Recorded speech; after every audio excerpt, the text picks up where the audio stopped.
cost recovery mechanisms are working. I think that's been largely achieved. We're going to have another focus session on that later on this month.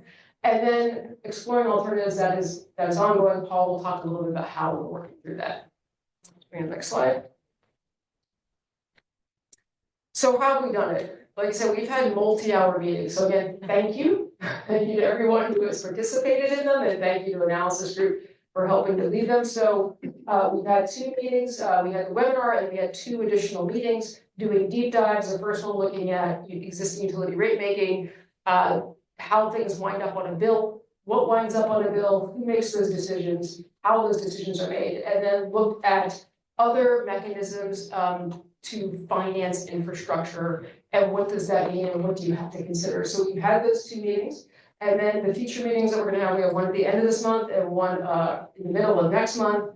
We're going to do a deep dive on revenue requirements, and thank you to Eversource for agreeing to do that. They'll be leading that one. And then we're going to be looking at the various alternative mechanisms we've looked at and what their applicability is to the distribution infrastructure. So again, we're looking at first, what are alternative mechanisms, and Paul will talk about what we've looked at, and now how can you make them applicable? Because some of them might seem readily apparent of how you make them applicable, some of them people have questions about. So we're going to be doing a deeper dive in that. So that will then allow us to really close out sort of phase 1 and then figure out how to move to phase 2. So again, we structured this as we receive feedback from the working group members about what they want to be here next.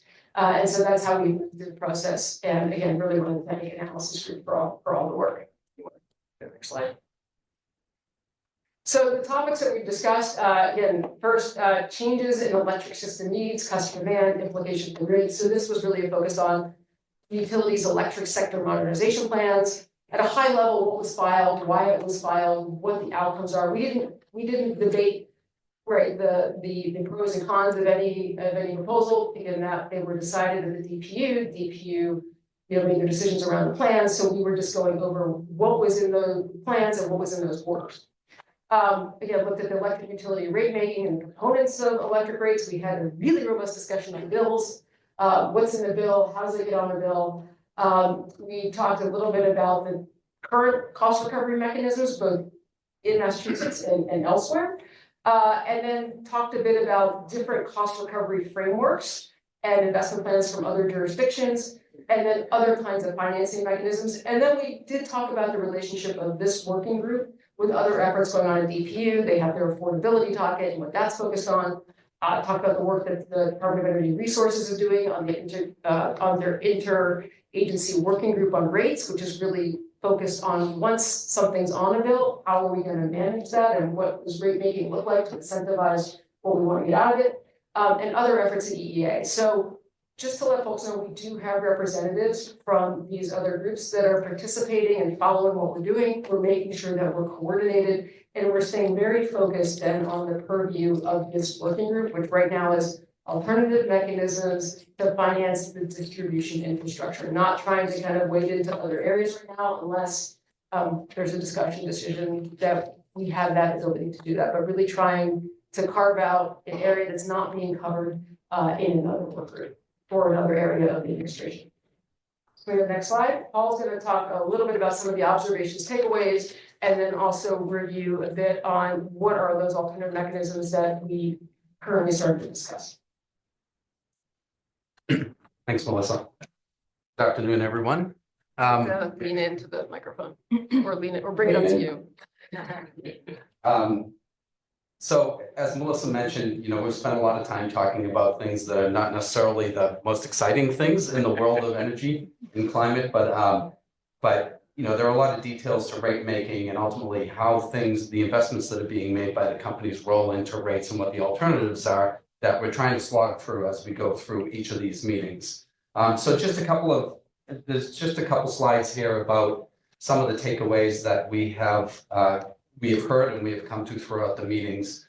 The first one being that, and we spent a fair amount of time talking about how investments in the grid are likely to be changing over the next 5 to 10 years, as opposed to what's happened over the past 100 years. And sort of a key observation is that the transition, to the extent that our transition to a decarbonized economy involves electrification, of the building sector, of the vehicle sector, the transportation sector, as well as sort of a contemporaneous decarbonization of the power sector, that this is going to require a grid that is much more extensive than one exists now. It's going to require a grid that's more resilient and more capable of supporting two-way flows right down to the individual circuit and feeder level.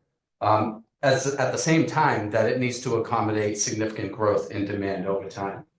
And this is even just ignoring the potential for data centers in Massachusetts, which may seem like a stretch, just growth associated with absorbing the carbon emissions of the vehicle and building sectors by generating electricity to meet the needs of those sectors.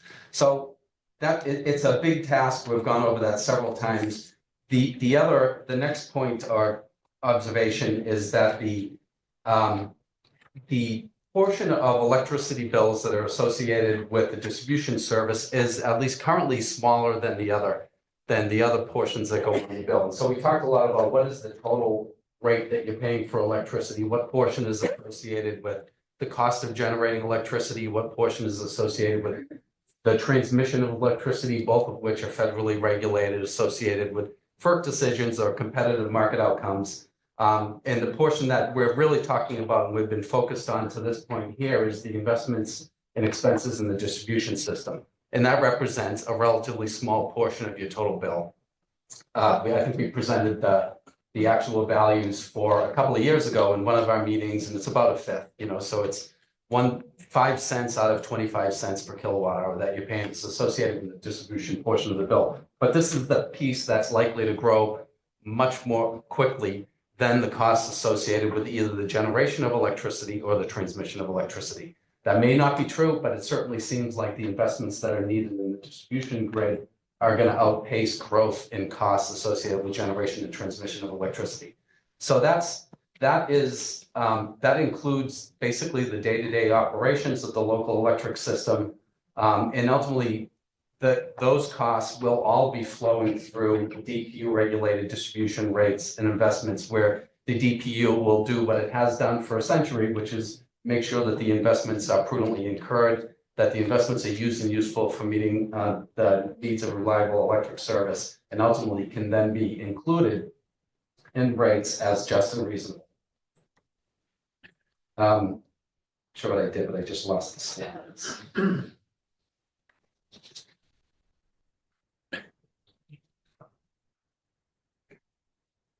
But Megan is controlling them. You're not gonna. Can't Don't touch. I'm sure I did something wrong. Okay, thank you, Megan. So a few more observations. We've spent a lot of time in discussing how investments and expenses associated with the distribution grid roll into rates, with the DPU approving the overall level of utility spending and what is allowed to be included in the revenue requirement for the distribution utilities and then rolled into rates. And that all happens through fairly detailed adjudicatory proceedings that where the decisions are ultimately based upon the information provided in the record evidence. Those decisions include approving investment costs that not only allow the companies to recover their investments, but also to earn a return on those investments, to make sure that the revenue requirement is sufficient to allow the utilities to pay debt service and ultimately to earn a return on equity, one that's roughly equivalent to the risks associated with the businesses similar businesses at that same point in time. So the key thing here is that all of these investments that will be needed to support electrification of the vehicle and building sectors is going to have to come from somewhere. The costs are ultimately going to have to come from somewhere. And there's really no free investment. Someone will have to pay. And as the electric system continues to grow in demand and continues to grow in the functions that it's providing for customers across the Commonwealth, there's a rationale because of that to look at ways in which the electric ratepayer will not necessarily have to bear a disproportionate portion of the cost. So ultimately, the way I think about this is that there is going to be a significant increase in what we're paying for electricity. Of course, that's partly offset by not having to buy gasoline or not having to buy natural gas or oil or wood to heat our homes and businesses. But ultimately, managing that transition, managing how that happens in a way that it remains affordable, the overall energy budget of consumers in the Commonwealth remains affordable over time is going to be extremely important. And that's ultimately what's driving this. That's ultimately what's driving, our effort to think about what are some ways to move some of these costs off the electric bill and move it into other areas where we can get assistance with funding this transition. So as Melissa mentioned, just the last point I'll mention here, as Melissa mentioned, it's because there are these other efforts going on in the interagency rates working group and the affordability docket and everything else that's going on with respect to this issue within the state. It's important, we think, for this task to actually remain really focused on what we set out as the primary focus, which is focusing on these distribution system investments and trying to find alternative ways of funding them. Next slide. So there are a bunch of different options that we have reviewed in the working group, included. In fact, these are, if you can hop ahead a slide, this is a little bit redundant with one that's coming. So there are two categories of things we're looking at. One are in approaches that don't look like traditional rate making, but they still partly or entirely involve the dollars flowing through the electric bills. And those are checked here in blue. And the other category are approaches that can ultimately involve revenues being collected in other ways in order to fund these investments. So in the blue, it would include things like the DPU SIP design, securitization that's been used for a number of things in the electric industry over time, including at the time of deregulation, public-private partnerships for distribution system investments. And one of the examples we talked about was partnership between the DC government and PEPCO to underground wires, clean energy tariffs, and the model associated with creating a special purpose entity to actually partly fund and reduce the cost of financing investments. And so those are the ones that ultimately they do involve innovative partnerships and can help reduce the cost of the investments, but still most of the majority of the dollars, if not all of them, are flowing ultimately through some charge on the electric bill. And then the other examples that we have reviewed include state revolving funds, federally financed approaches, where there's been a lot of money made available as anchor tenants for major investments in transmission in the Greenhouse Gas Reduction Fund, and then a bunch of other bonding type approaches that have been used in different environmental and energy contexts. I think there's one more slide. We can go to the next one. So in terms of next steps, we're ultimately going to, in February, look at these. Well, first, at the end of January, Eversource is going to do a deep dive session with respect to how they view the process of developing revenue requirements and processing them through the regulatory process. In February, we've identified all of these alternative mechanisms, and we welcome all of your input. What are we missing? What are some ideas that we haven't identified so far? But analysis group is digging into what does this look like? What would this look like if some of these types of structures were used for the purpose of financing distribution system investments? What would be needed legislatively? What would be needed from a regulatory standpoint? Are there entities that would need to be stood up in order to facilitate it? So we're trying to think in practical ways through ultimately what would it take to be able to help reduce the overall cost through some of these mechanisms over time. Excuse me. And so we'll be discussing that in February and be thinking about that and looking for additional ideas around that. And then in March, we will be, the advisory board meeting will focus on the alternative mechanisms and some recommendations, some observations and recommendations related to what may or may not work with respect to them. I think that's it. Is there one more? That's it. Okay. Well, thank you so much, Paul, for that.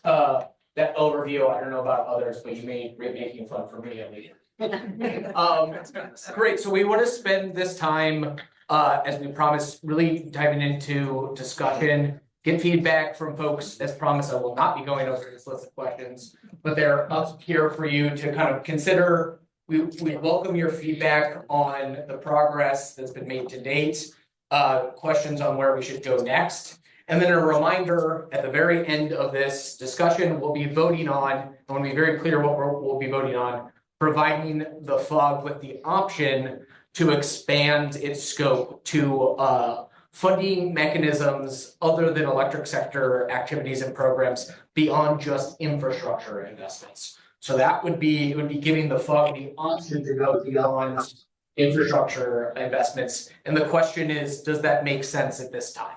So we're looking for your feedback on that question.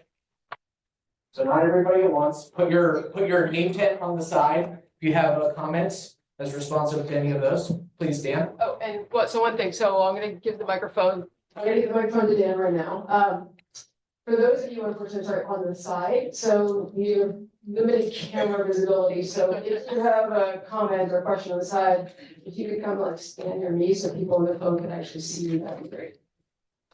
Yeah, Dan Dolan, New England Power Generation Association. So Josh, can you help me understand where does that end?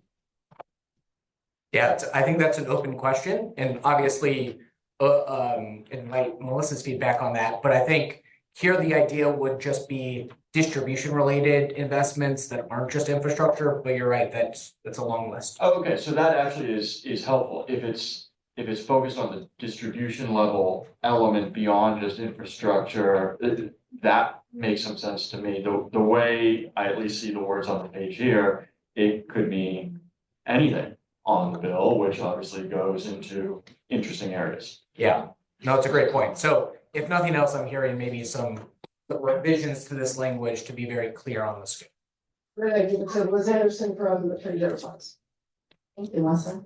Made my job easier. Okay, I think, this is obviously a really important working group, especially for our work at the AG's office where we're trying to figure out how to keep these bills affordable with all these investments. I think right now the scope makes sense as it is. I would be hesitant because of that question. Almost everything we're doing has something related to clean energy transition. I think focusing on the scope, figuring that out, and then using whatever solution we might come to can perhaps then be applied to other topics after that. But I think keeping that focus will be important and not distract us from that mission. Gotcha. So I think just to summarize, I think what I'm hearing is there's a lot in the scope already. Maybe focus on the current scope and we can revisit once solutions based on the current scope is presented, whether or not at that point it makes sense to expand it. Did I have that right? Okay, so that's the proposal on the table. I'm gonna go to Mindy Luber. I'm not sure people can see Mindy, so if you wouldn't mind, at least coming over here where you can see over here. I don't know if I need a mic, I should not. But we do for the folks online. Then we will Thank you. use. Yeah, thank you. I would support expanding it. I think that the traditional bill and other related ways to think about financing all trigger, A is the first place to look. It's the most reasonable, realistic. But if in fact we are worrying about all sorts of populations that can't afford the bills now, raising them is really going to be not a welcome thought or even acceptable. Thinking about other means of financing, which I think we should be clear, there is no rainbow out there. There's not some lots of money hiding out that most of us don't know about. But if there's anything else out there, we need to be thinking about it, looking at it, and taking advantage of those opportunities sooner rather than later. So I think I'm saying I'm good with expanding. Great. So Thank just to you. be clear, you're good with expanding of the scope of the various cost elements we're gonna look at, or making sure that when we're looking at alternatives, that we are being as expansive on the alternatives as possible. I'm good with the language here. Okay. Steve, And then we have a few over. Yeah, Steve first. Okay. Hi, Steve Cowell, Northeast Energy Efficiency Electrification Council, and been part of the first one being very helpful at raising some important issues focused on specific issues. I think one of the questions that's going to be very difficult is really looking at what is the trajectory of how much electricity is being used, how much is being over time. not short term, but longer term, and how much is being paid, because there's more electricity you pay for that additional electricity. And you don't pay for other things, but the question is really, how do you balance the added revenue from increased electrification with the added cost of the system, not just the, transportation systems, but the transmission system is part. But anyway, so we have a long-term and a short-term challenge to work on. And I think that's one of the things that the focus, the fog we'll have to really look at and address is the balance between short and long and added revenues that come from electrification versus the added costs. So those are just my thoughts, but it's been a good couple of meetings so far. Thank you, Steve. And I see one with Mary online. Maybe we'll go there first, and then I see two on the left. And I think just to stay on track, I think those are the kind of last three comments we'll take for now. We'll propose what we vote on, and then we can circle back. So Mary, go ahead. Hi. I want to ask a question that has to do with has the focus area working group covered appropriate topics to date? So it seems that the discussion on financing the transition is focusing mainly on alternative mechanisms, but we all know that there are operational efficiencies that contribute to the costs that are projected that should be looked at to reduce our overall cost of the distribution system, such as capex bias, gold plating, resistance to third-party and customer-owned solutions. So I'm just asking, I feel as though the framing is not going to be sufficient if we don't look at such things in the overall discussion, because we can't just be chasing, say it's $5 billion. How do we know that that's the most efficient $5 billion that exists, whether it's not 4, whether it's not 3, because of operational inefficiencies and bias to overinvest in infrastructure projects? Mary, appreciate the comment, and I just want to totally recognize that. So I want to go back to the focus on this work group versus other things that are going on through the regulatory process as well as other processes. And so in terms of looking at what ultimately goes on the bill through the DPU process, and they have through their proceedings, they're looking at those issues.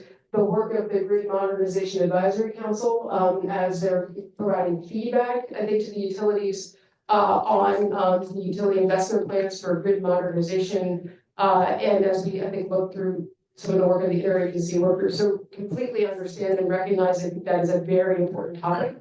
I think, in terms of the scope of this fog right now, that's not kind of in the scope of this fog. The fog is really focused on recognizing, let's look at the financing mechanisms available.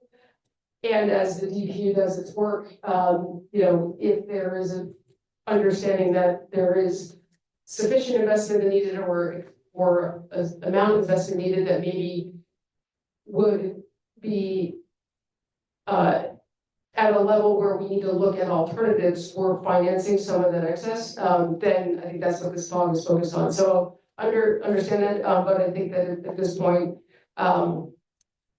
that's something that I think the fog isn't quite equipped to focus on, and would defer to particularly the DPU and others on that. Yeah, and I think what I do think I heard from that suggestion, though, is just making sure in the work as currently scoped and proposed to be scoped, we're making sure we are contextualizing that work and understanding it in the broader scheme of things and all the other work that's going on, and also the importance of making sure that investments are efficient, right? So understanding it within the context, but also to what I'm hearing you say, Melissa, kind of making sure we still have a very clear, discrete, and value add kind of focus for this working group. So I think that's kind of the balance here between the comment I heard and what you were just saying. And I think one So- thing we can address also is bringing some of that back, in forms to elsewhere within, administration. We can share the feedback with DPU and others, just to make sure.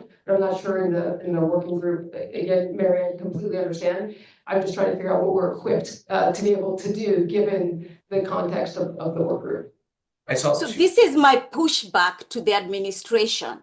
I mean, those are the areas that you just mentioned, and that is not being covered.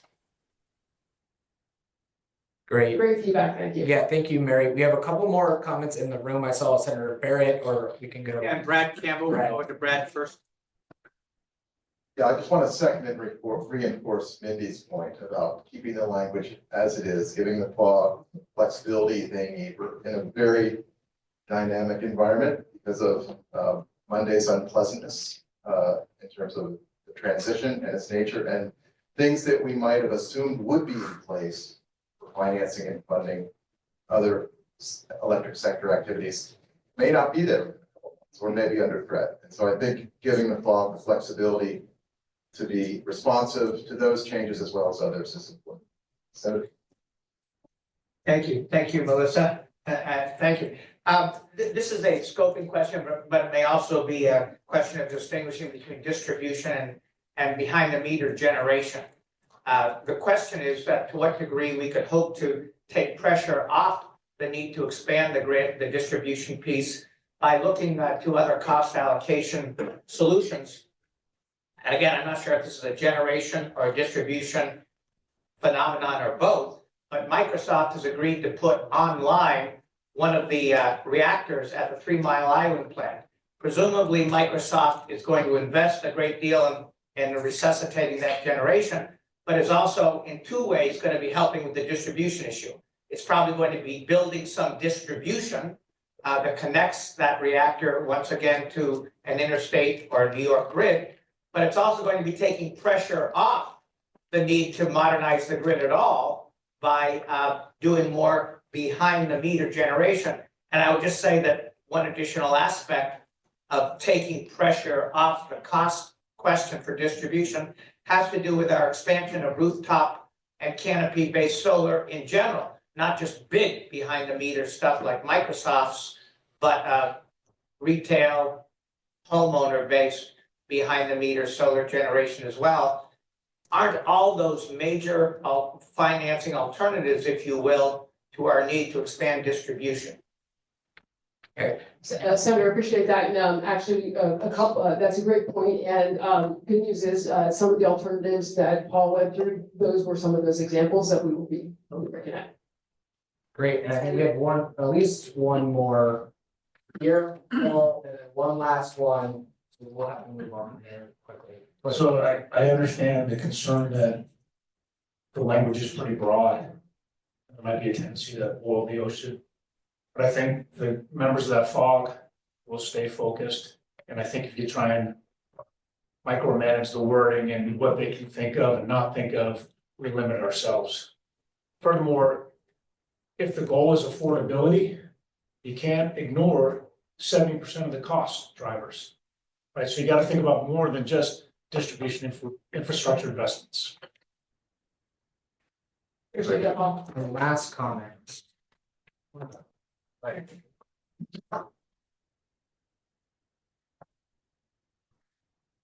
Oh, thanks. I can't help but ask, in terms of scope, if we are looking at financing infrastructure for decarbonization, should we not also be looking at thermal infrastructure such as Eversource's geothermal network, which decarbonized electrified without increasing the electric grid capacity? That's a great question, and at the moment, we're focused on the electric side, but I guess as we look at the language that's in here, it would potentially give the VOG the opportunity at some point if their decision was made by the VOG, and again, we would bring it back to this advisory board before we made any changes. Great, so before we move on to a vote, I'm hearing a couple of things. I think it seems like there's, for the most part, a general sentiment that having the option for the FOG to have kind of all be able to consider all solutions, but also to the earlier comments, making sure we're driving towards the clear deliverables and making progress on kind of making tangible progress here in the next 6-12 months is really important. So balancing those two things. I also heard, in particularly from Mary, kind of a desire to maybe learn a little bit more and make sure that it's clear where we are thinking about. I know DPU, the AGO, DOER through GMAC, there's a lot of work thinking about how do we make sure we're comprehensive in our distribution system planning and that we're holding the utilities accountable. So maybe there's a way to bring some of that information on the work that is being done into this group to make sure everyone's aware of that and we can build off of that. So that's kind of what I'm hearing. I think for the most part, we seem to be moving towards adopting this language again with the understanding that we're going to be driving towards kind of still using the time frame that we've been talking about to drive towards kind of very clear, measurable deliverables in the near term. So unless there's any last burning topic, question, comment, we're going to vote on what I just said, not necessarily this language with the caveats that I just provided. We'll do the in-person vote first. So all those in favor, voice vote, please say aye. Aye. All those opposed, if you could turn your name tag sideways. Dan, Liz. Right. You have that, Megan? Yeah, thank you. Abstentions? No abstentions? Okay. Then we'll go online. Anyone opposed, please raise your hands. Right, John, we're gonna unmute you and let you vote.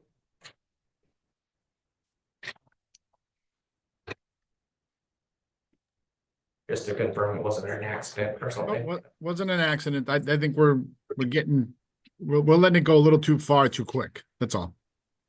Thanks, John. Thank Any you. abstentions? Please raise your hands.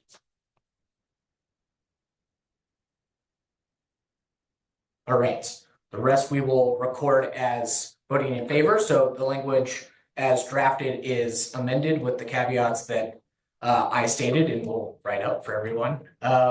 Great, so I want to move on because we're a little past time now. We're going to be giving you an update on the decarbonizing the peak fog. And again, just if we can go to the next slide real quick, if we can just, so real quick. So as we walk through this update, again, a reminder, if folks can be thinking about have we made sufficient progress with this fog? Is there anything that we're missing?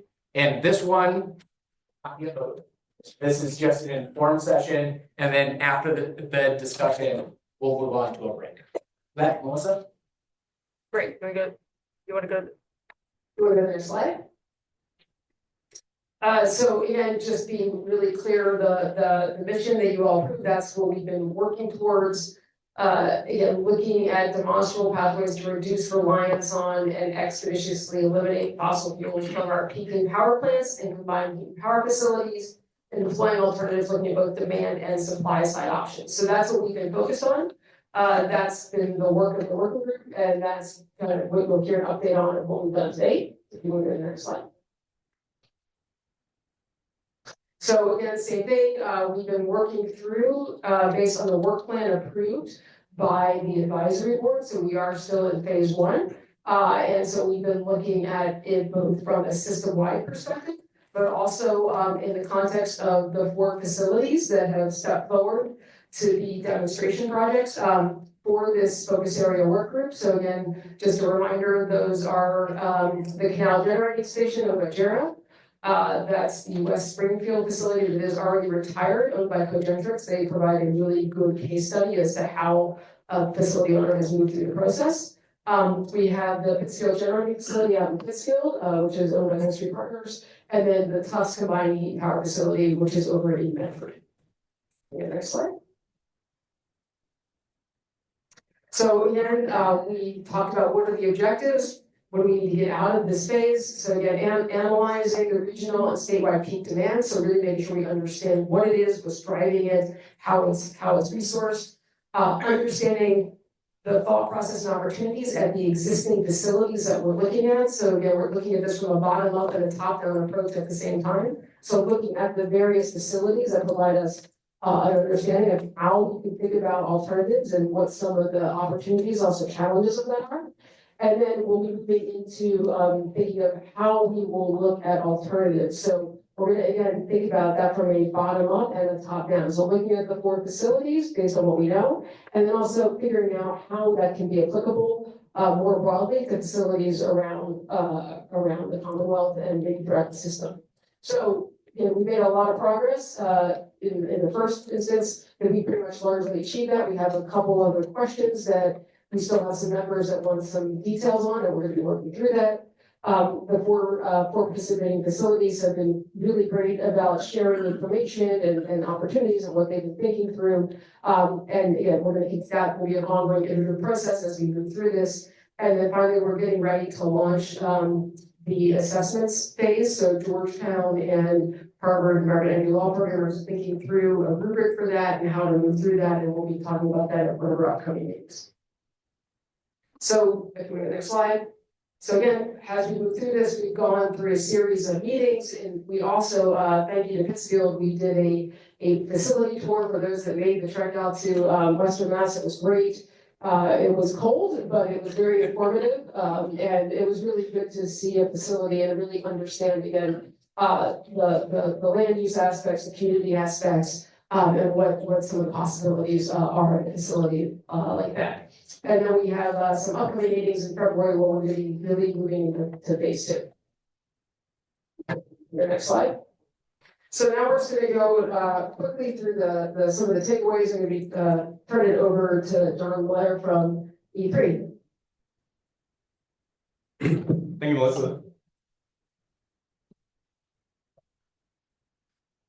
So as we approach phase 1, as we've outlined, the goal is really to establish a robust and inclusive dialogue so that we can level set on the information and before we move into phases 2 and 3. Now, approaching a broad problem or a broad tasking like decarbonizing the peak led us first to examine contributing resources to the peak. And so through that, we identified two sub-asset classes, namely peaker plants, which is really the focal point, and also combined heat and power CHP facilities. Now, we defined peaker plants as thermal dispatchable resources that operate less than 15% of the time. And there are dozens of examples throughout the Commonwealth that we've noted. Melissa named several that are participating in our study. One of the things that is notable about peaker plants is the fact that they contribute a disproportionate amount of generation capacity to the grid while operating relatively infrequently. Thank you.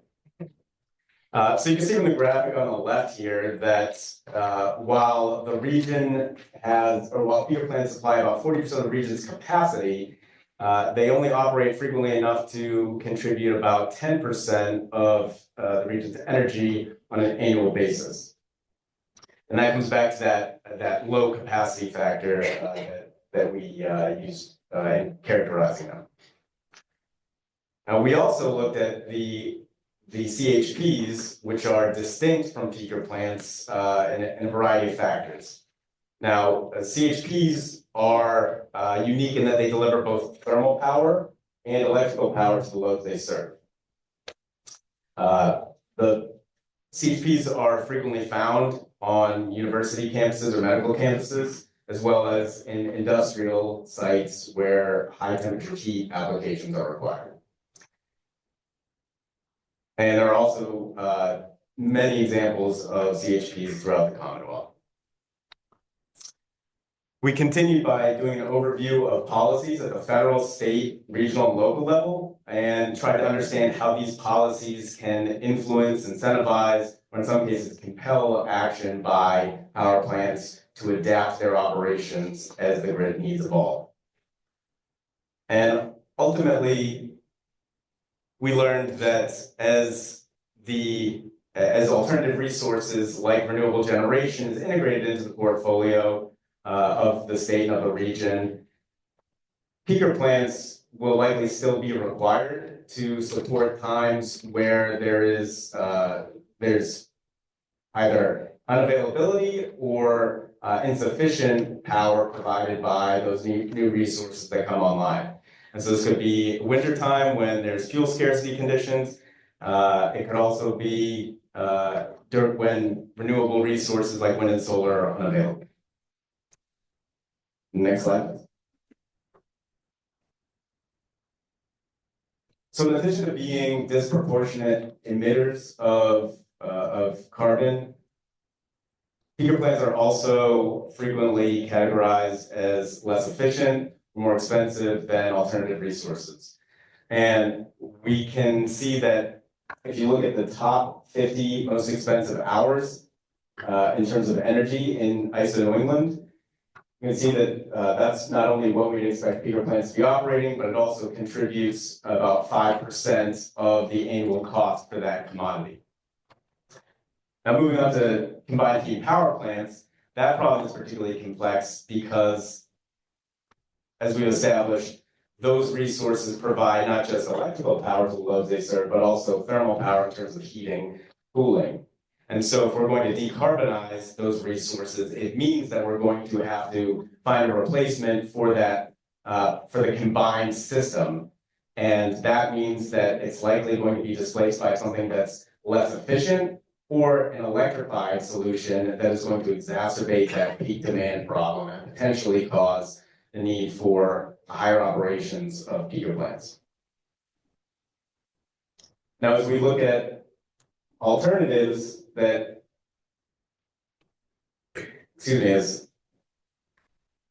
as we look at alternatives to come online, the ability of these alternatives to displace peaker plants is really a virtue not only of the attributes of the available alternatives themselves, but also of the load that they're designed to serve and the system and local reliability needs that continue to develop. Next slide, please.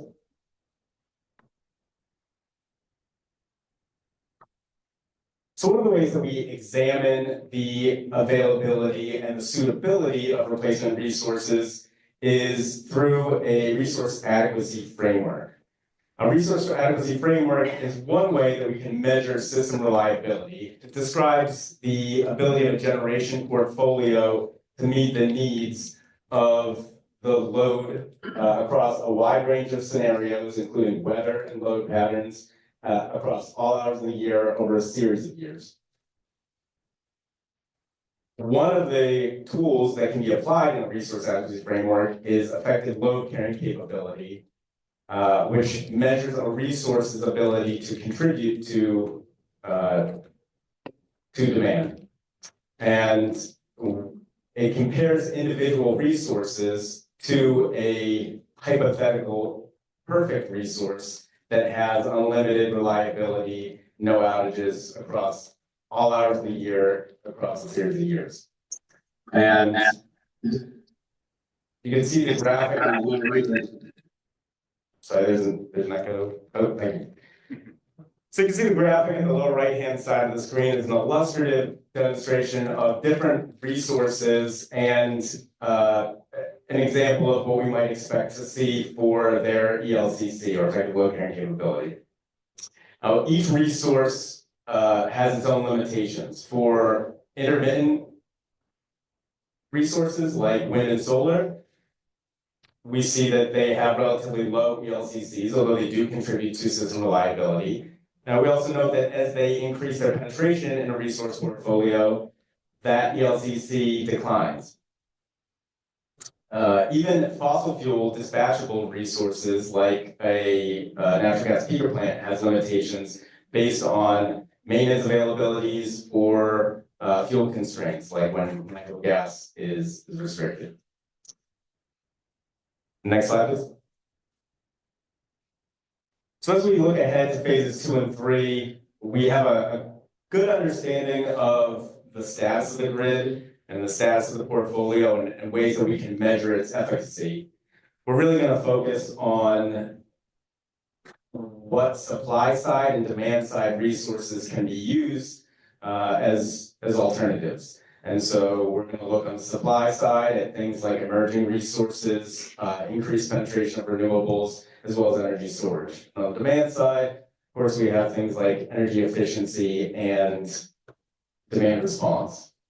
Also of high importance is enhancing the transmission system to enable power to flow from these new resources to the loads that they serve. And with that, I'm going to pass it back to Melissa.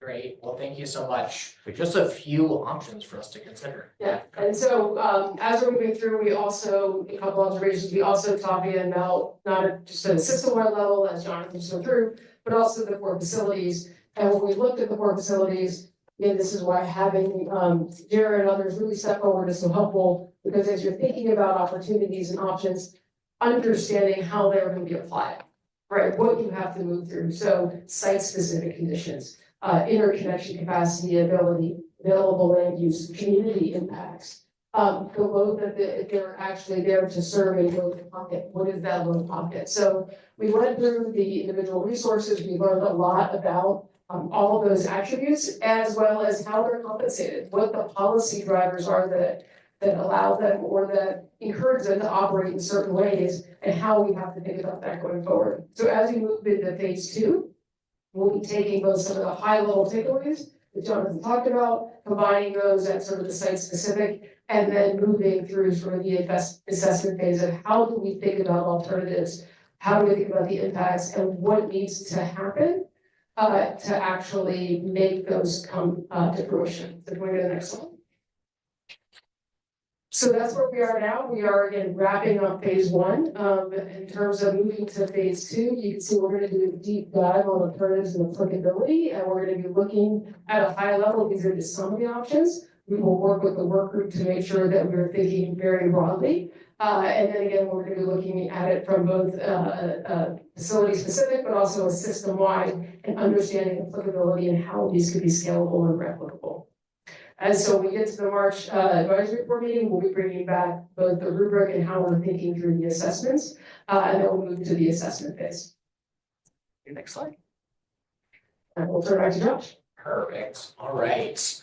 Well, so that was a fairly detailed overview and lots to consider and think about. A lot of great work that's been moved forward in a clear framework for where the work is going. But we want to get your feedback on the progress made to date and anything else that this FOG should be considering or really looking at. So we're a little bit behind, but we can take a couple of questions. So again, turn your card tent sideways and we'll get to you. So right here in the front first. Here we go. Oh, yeah, the mic. I'm Mekha from the McKinsey Global Institute. So great presentation and overview. I want to make 2-3 quick points. One is I totally underscore the point you just made, Melissa, about this working group is actually operating at 2 different levels. There's the facility level analysis and the system level analysis. And just as we think about appropriate time to the 2 objectives, because they have quite different analyses that sit behind them and implications. So just keeping that in mind in the structure of the working group. The second is we said it in passing, but I think it needs to be core to the analysis. This is not just decarbonizing the peak in the context of a static electricity system. This is decarbonizing the peak in the context of increased renewable penetration and increased electrification, which are 2 profoundly, they're just huge impacts on the system, right? So as we think about the analysis, I think it's important to think about scenarios by which this plays out. We've done some analysis, for example, that finds that peak electricity demand could be 3 times as large in a world where New England gets 100% electrified on heating, right?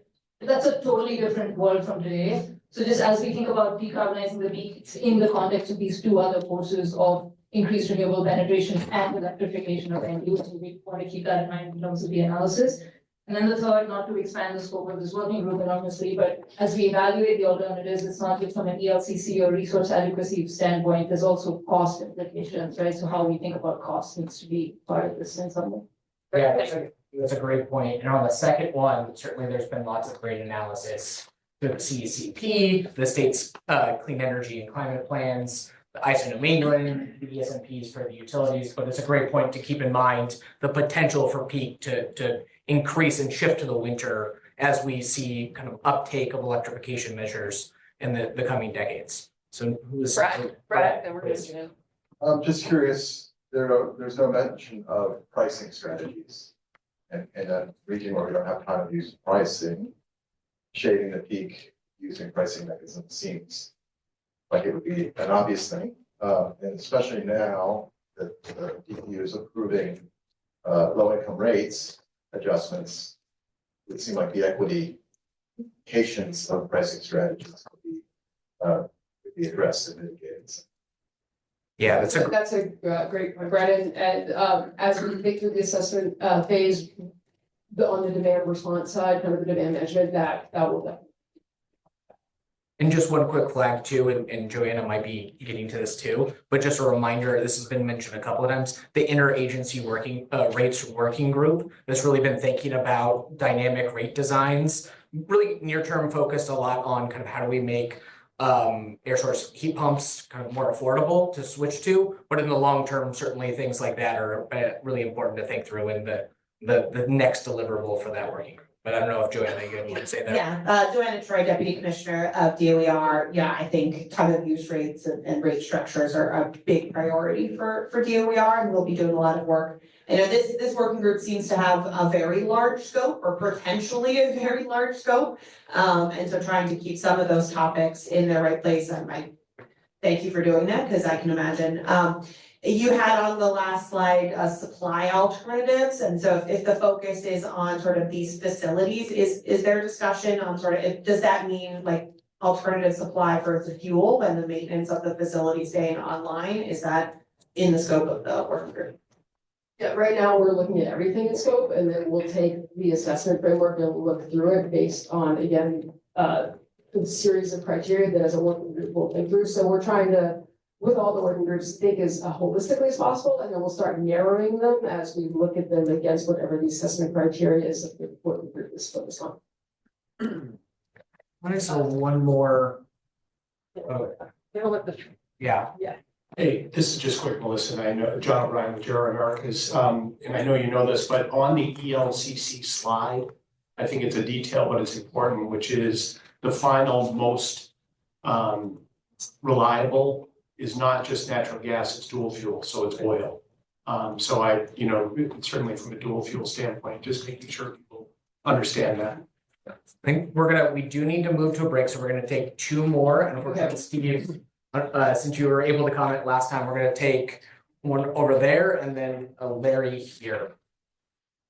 Thanks, Heather Tackle from Power Options. It might be implied, but I'll just state it just to be sure that it's included in thinking about throughout the working group's work. You've looked at both CHP and peaker plants separately and kind of two separate tracks. So in the assessment framework given, the efficiency, the complexity, et cetera, of CHP, and making sure to evaluate that through looking at the alternatives, but how big of a priority are CHP? How much of a contribution is CHP? I didn't see them on a heat map called out. Looking at the CHP contribution from a megawatt perspective and CO2 perspective would be helpful in the future. And then that's rolling forward into, I don't know if it's too much for phase 2, but looking at the timeline. So do we stage and look at CHP last? That might be a little complicated when you think about also looking at the entire gas infrastructure and maybe some lens of that in the CHP contribution and recognizing their complexity as well as maybe their lesser impact and maybe more of the high hanging fruit rather than the low hanging fruit like peaker plants. Yeah, those are great flags. Great, thank you for that. And we're gonna go to Larry.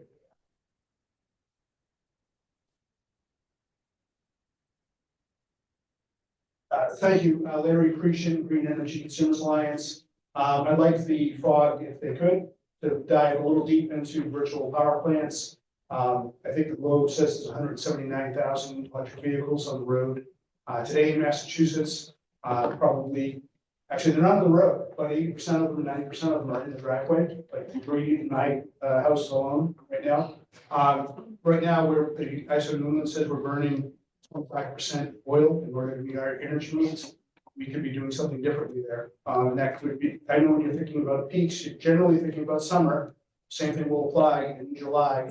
My cars are mostly going to be in the driveway. I think we need to find a way to support electric vehicle owners in a way that's synergistic, end up, providing some remuneration to them when they're able to, take advantage of bidirectional charging. I just think we're moving way too slowly. The technology is here. Just need to figure out how to organize the IT, cut the red tape, and provide that sort of support. Because we all know we need to go to, 5.5 million EVs, sooner or later. And then you get plenty of capacity. If you look at the ELCC, even if one car is just a tiny, blip on that, that bar, well, when you add 5.5 million, you end up getting all the way to where you need to be. Yeah, that's really helpful, Larry. Appreciate you flagging that. And kind of the first step in that process is one of the things that the utilities have thought a lot about recently, kind of the managed charging programs. And there's actually currently a docket before DPU on that. So we'll leave that there. I think that's a perfect time for a break. Because we're a little bit behind, we're gonna bring everyone back to order at 2:50, so 7 minutes. I like whole numbers.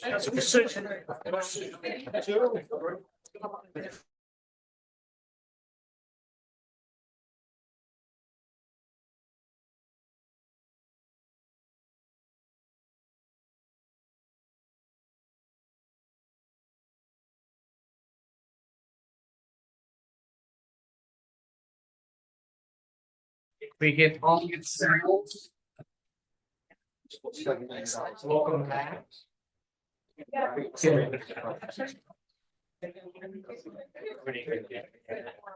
All right, if everyone can get settled, we're gonna move on. All right, so this is really what we want to spend the meat of the remaining schedule today is focusing on the update for the Everett Marine Terminal. And again, as I mentioned at the outset, one of the things that we want to really focus on at the end is laying out the plans, or at least the outline of what the investor-owned gas utilities in Massachusetts are considering it, and really going to focus on the climate compliance plans as it relates to Everett Marine Terminal. So at the end of this discussion, we'll be talking about and voting on whether or not we agree that there's alignment between the gas utilities plans and what's required under the climate compliance plans. With that, we can turn over back to Martha. Thanks, and thanks, Josh. And again, to be clear, these are part of a broader, we'll talk about this, the relationship between this and the climate compliance, others will go over this. But then again, at the end of the day, this goes to the DPU, and the DPU will be the final kind of arbiter of everything in those climate compliance plans, including this. So we're going to the next slide. So again, as Josh said, we're gonna review mission purview, the work plan and timing, the progress that we've made. We'll do a quick overview of the Everett Marine Terminal. Again, the work that we're going to be starting to do on an alternatives assessment for the directive in the org. And then we'll hear from the LDCs on the outline of that section of the climate compliance plans. And then we'll talk about next steps and those. We'll go next slide.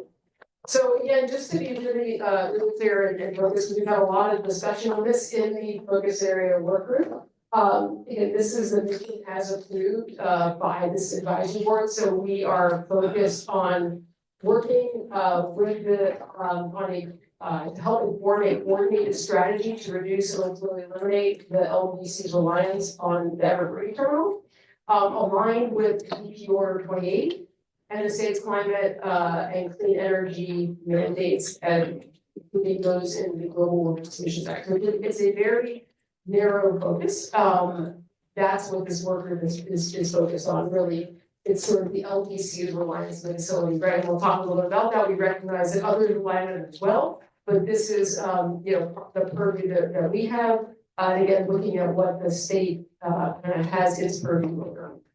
Next slide. And why did we kind of focus on this when we had the discussion with the advisory board last time? Again, this fog in particular really was driven by order coming out of the DPU that approved the LDC's entering into 6-year agreements with Constellation LNG. to take supply from Evergreen Terminal, and in that order, it has required the utilities to report on their efforts to reduce or eliminate their reliance on EMT, including an elimination of the cost, feasibility, and timeliness of each alternative, and description of how alternatives identified will contribute to greenhouse gas emission reduction. So that is from the order. So again, that's really what has been driving the work of this FOG, recognizing that because there were 3 of the LDCs that entered into the agreement, a coordinated understanding of how it's used and how it's used differently by each one. And as they think through their alternatives, thinking through them collectively, because again, need to focus on it, how it impacts ratepayers holistically across the Commonwealth. Next slide. So again, working through it in phases, we are in phase 1, so we're looking at the overview of everything, its current uses and assessing that, again, supply, system integrity, customers, trying to get kind of a geographic scoping of it, as well as starting to think through inventory of alternatives and how the utilities can use that to help inform their evaluation process. I want to be really clear, we are helping to inform and provide feedback on the work that the LDCs are going to have to do. At the end of the day, they're the ones that are going to have to make the filings with the APU and support those filings right through their own fact patterns and their basis. So yeah, we are helping to advise and provide feedback on that process along the way. So same like the other sections, just going through again. So what are we focused on in phase 1? Understanding the role. So before you can start thinking through what alternatives are, you have to understand the role it plays. And again, it plays a unique role for each one of the LDCs. Then talking about as a FOG, looking at understanding what the reporting requirements are in connection with the DPU orders on EMT and how it relates to the climate compliance filings, making sure that we're looking at some of the stakeholder feedback, coordination issues. So that was sort of aligning on that approach, and then looking at alternatives assessment methodology. So again, coming together to make sure that as things proceed, that we're providing as much input and stakeholder input as possible into the process so the utilities can take that in as they're thinking through how they're going to do these assessments.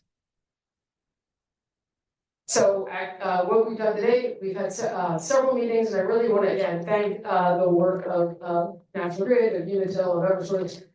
They've really leaned in, provided a lot of information.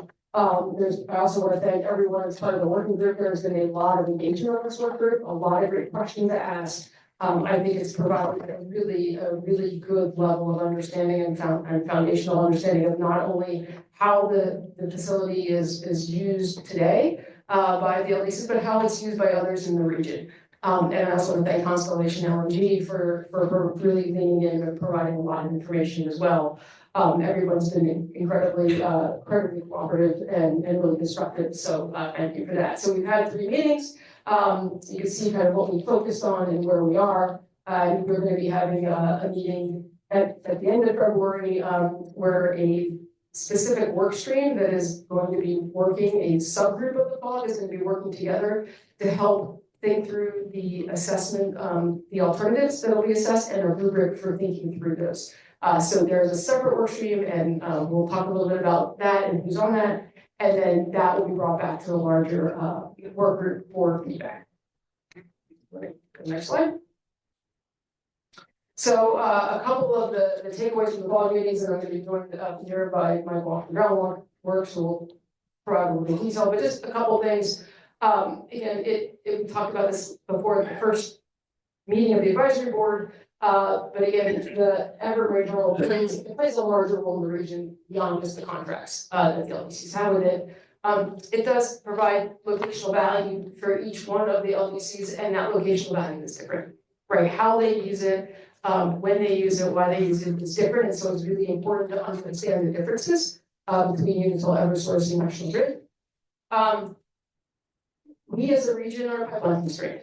Right, so that's just really important. There's supply and there's capacity. And so we had a lot of conversation in the focus area work group just to make sure that there was a good understanding between there's supplies that exist, but you have to get those supplies to where they're needed. And that's sort of the capacity. How much capacity, how much room is there on the existing pipeline system to bring the supplies that might be out there into the region and into the locations of Massachusetts where it's needed. And that's where we do have constraints. And that's why there is a locational value to the facility. We talked a bit about how the utilities do their planning and how they determine what they need and why they need it. Again, they do planning, it's called design day planning, so it's kind of a day like this or yesterday, that would be sort of a design day, those really cool days. And they do that on a 5-year basis, but they update that every 2 years. So if there are changes in policy that drive down gas demand, that should be picked up in the next couple of years, right? So that 5-year outlook is what they have to plan for, but that is updated every 2 years. And so we talked through what that means and the correlation between those two. And then really again, focused on just making sure we had a lot of discussion around the importance of the facility to others in the region. But again, the focus that we have in this FOG is on the LDC's reliance and the fact that at this point in time, it's the ratepayers of these LDCs that are the ones that are kind of in the contracts with Constellation and are supporting its current operations, so that we're focused on how do we reduce and eliminate that reliance again on behalf of ratepayers in Massachusetts. So with that, I'll turn it over. Right, thank you, Melissa. I'll now walk us through the evolving role of the Evergreen Terminal. Up until its closure, understanding its current history, its current use, its future function in energy transition will help us to map out how the local gas distribution companies can reduce or eliminate their reliance on the facility. For most of its history, back in the 1970s, the generator, Mystic Station, was the primary customer of the Evergreen Terminal. Its location and ability to use liquefied natural gas made it a competitive generator. However, its age, its inefficiency, and evolving electricity markets eventually led the generator into declining use and ultimately closure back in May. Despite EMT's role in supporting the regional gas system, Mystic's sunsetting created uncertainty about its future, a growing risk of closure and growing questions about who should backstop this part of the region's energy gas supply. We should take a moment to recognize that this situation was a critical juncture for this single asset in the entire New England energy system, leading to FERC giving the situation unprecedented competition over the last couple of years, unprecedented attention over the last couple of years. This was temporarily settled when National Grid, Eversource, and Unitil entered into contracts with the Evergreen Terminal for supply, becoming its primary customers. However, recognizing the potential for declining gas use, the LDCs have been directed to find avenues to reduce or eliminate their reliance on the Evergreen Terminal. In part because of the state climate goals, in part because the LDCs could find alternatives that are more cost-effective for its customers, and in part because the EMT may separately choose to cease operations, that we're going through this process. In the long run, depending upon various factors, EMT may find other customers. However, the goal of this working group is to understand the off-ramps for the LDCs as gas consumption for heat declines, will understand the broader implications and risks associated with that transition. Next slide. Thank you. Today, and I do emphasize today, EMT plays a central role in meeting the state's gas demand. The bar at the leftmost position of this chart shows peak day demand from the state's gas companies. On these peak days like today, the interstate pipeline capacity shown by the red and purple bars right there are insufficient to meet gas demand. By the time these pipelines reach eastern Massachusetts, consumption is high enough that another resource is needed. The Evergreen Terminal fills this need through its connections to the interstate pipeline gas system, shown in that map right there, by the purple and red lines, and directly to National Grid's northern Boston gas system, shown by those sort of blue arrows right there. The connection to the red Algonquin and purple Tennessee interstate pipelines support demands on these systems from Eversource and Unitil. The trucking of LNG from the EMT to several satellite storage facilities in National Grid and Unitil territories expands the reach of Ever's capability to support the regional gas system. In a pinch, EMT could provide up to a third of state gas demands of peak days. Today, it's about 10%. We're not at our coldest design day, and we're not in need of it using its full potential in operation right now. Looking forward, achieving the state's climate targets will require substantial reductions in gas consumption over the next 25 years. Next slide, please. Over this time, the peak day gas demand for heat from the utilities, as shown by the yellow bar, with some uncertainty bands shaded there, has the potential to decline. This transition opens avenues for the LDCs to shift away from being EMP's primary customer. Simultaneously, depending upon how electric loads are controlled with efficiency, the amount of transmission built, how the peak is decarbonized, and the design of electricity markets, electric generators could use some of this capacity on low-wind peak heating days. Under such a scenario shown by the blue range, EMT may still play an important role in supporting the regional energy system, firming up wind and solar generation throughout the year. There's a deep uncertainty in how this will evolve. A lot depends on the outcomes of decarbonizing peak and electrification efforts. The ultimate disposition of EMT is beyond the scope of this working group. However, the forthcoming energy transformation necessitates proactive management and preemptive consideration to manage transition risks. Next slide. Next week, the work group will launch its alternative assessments workstream. This workstream will align around an inventory of clearly defined alternatives, which I'll discuss in the next slide. It'll define the EMT reliant zones and associated locational value. Each LDC has different needs and relies on the EMT for different functions. We'll understand the outcomes of reducing or eliminating reliance on Everett. We'll develop criteria for assessing those alternatives, and we'll align around a methodological approach for evaluation of those options using those criteria. One of the challenges of this analysis is that each LDC's reliance on EMT differs. The alternative solution set for National Grid will differ from that from Eversource and will differ from that from Unitil. Further, given the variety of substitutable alternatives that are out there and the potential level of demand changing, understanding there is a diverse option space to explore. However, we feel that our plan for analysis here will help contextualize the space to develop good off-ramps for the LDC's reliance on the Evergreen terminal. Next slide. So far, the working group has identified an inventory of alternatives ranging from demand response, power electrification, portable LNG, CNG facilities, expanding other parts of the system for LNG, distribution system upgrades, and identifying alternative gas supplies.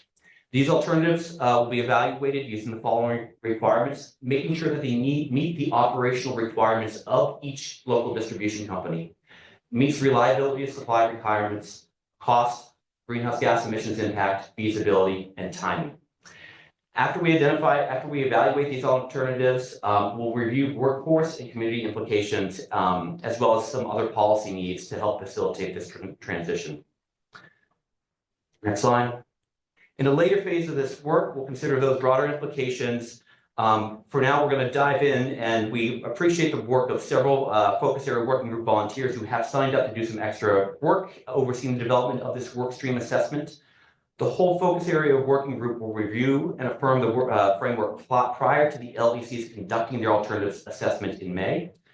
During that alternative assessment, the LDCs will consult with workstream members. The results of the assessment will be reviewed by the focus area working group for feedback prior to being shared with the advisory board in September or next January. Next slide shows our timeline for the work streams to create the framework. We're putting our heads down over the course of the next couple of weeks, looking into these issues associated with it. Was there a switch there? Thank you. We are going to kick off this effort next week, reviewing the system needs, reviewing the alternatives, and identifying our assessment criteria. We'll go down and review some of our objectives, the alternative inventory, discuss our methodological approach, and then we'll share those results with the full focus area working group. And then in May, the LDCs will launch their alternative assessments with ongoing impact and input and feedback from the focus area working group. So I'll turn it back to Melissa now, who'll set up the discussion of the LDCs and their outlines. Great, thanks, Mike. So as you can see, a lot of work has been done in phase one, a lot of detail. We've done a lot of deep dives, a lot of questions, and I think that's put us in a really good position to, again, finish up the work in phase one, help provide some feedback, some advice, and then move us into phase two, again, where the LDCs will be obviously taking the lead. It's their system. They need to look into it, understand, and evaluate it in the context of meeting overall need, with, again, the engagement of stakeholders along the way.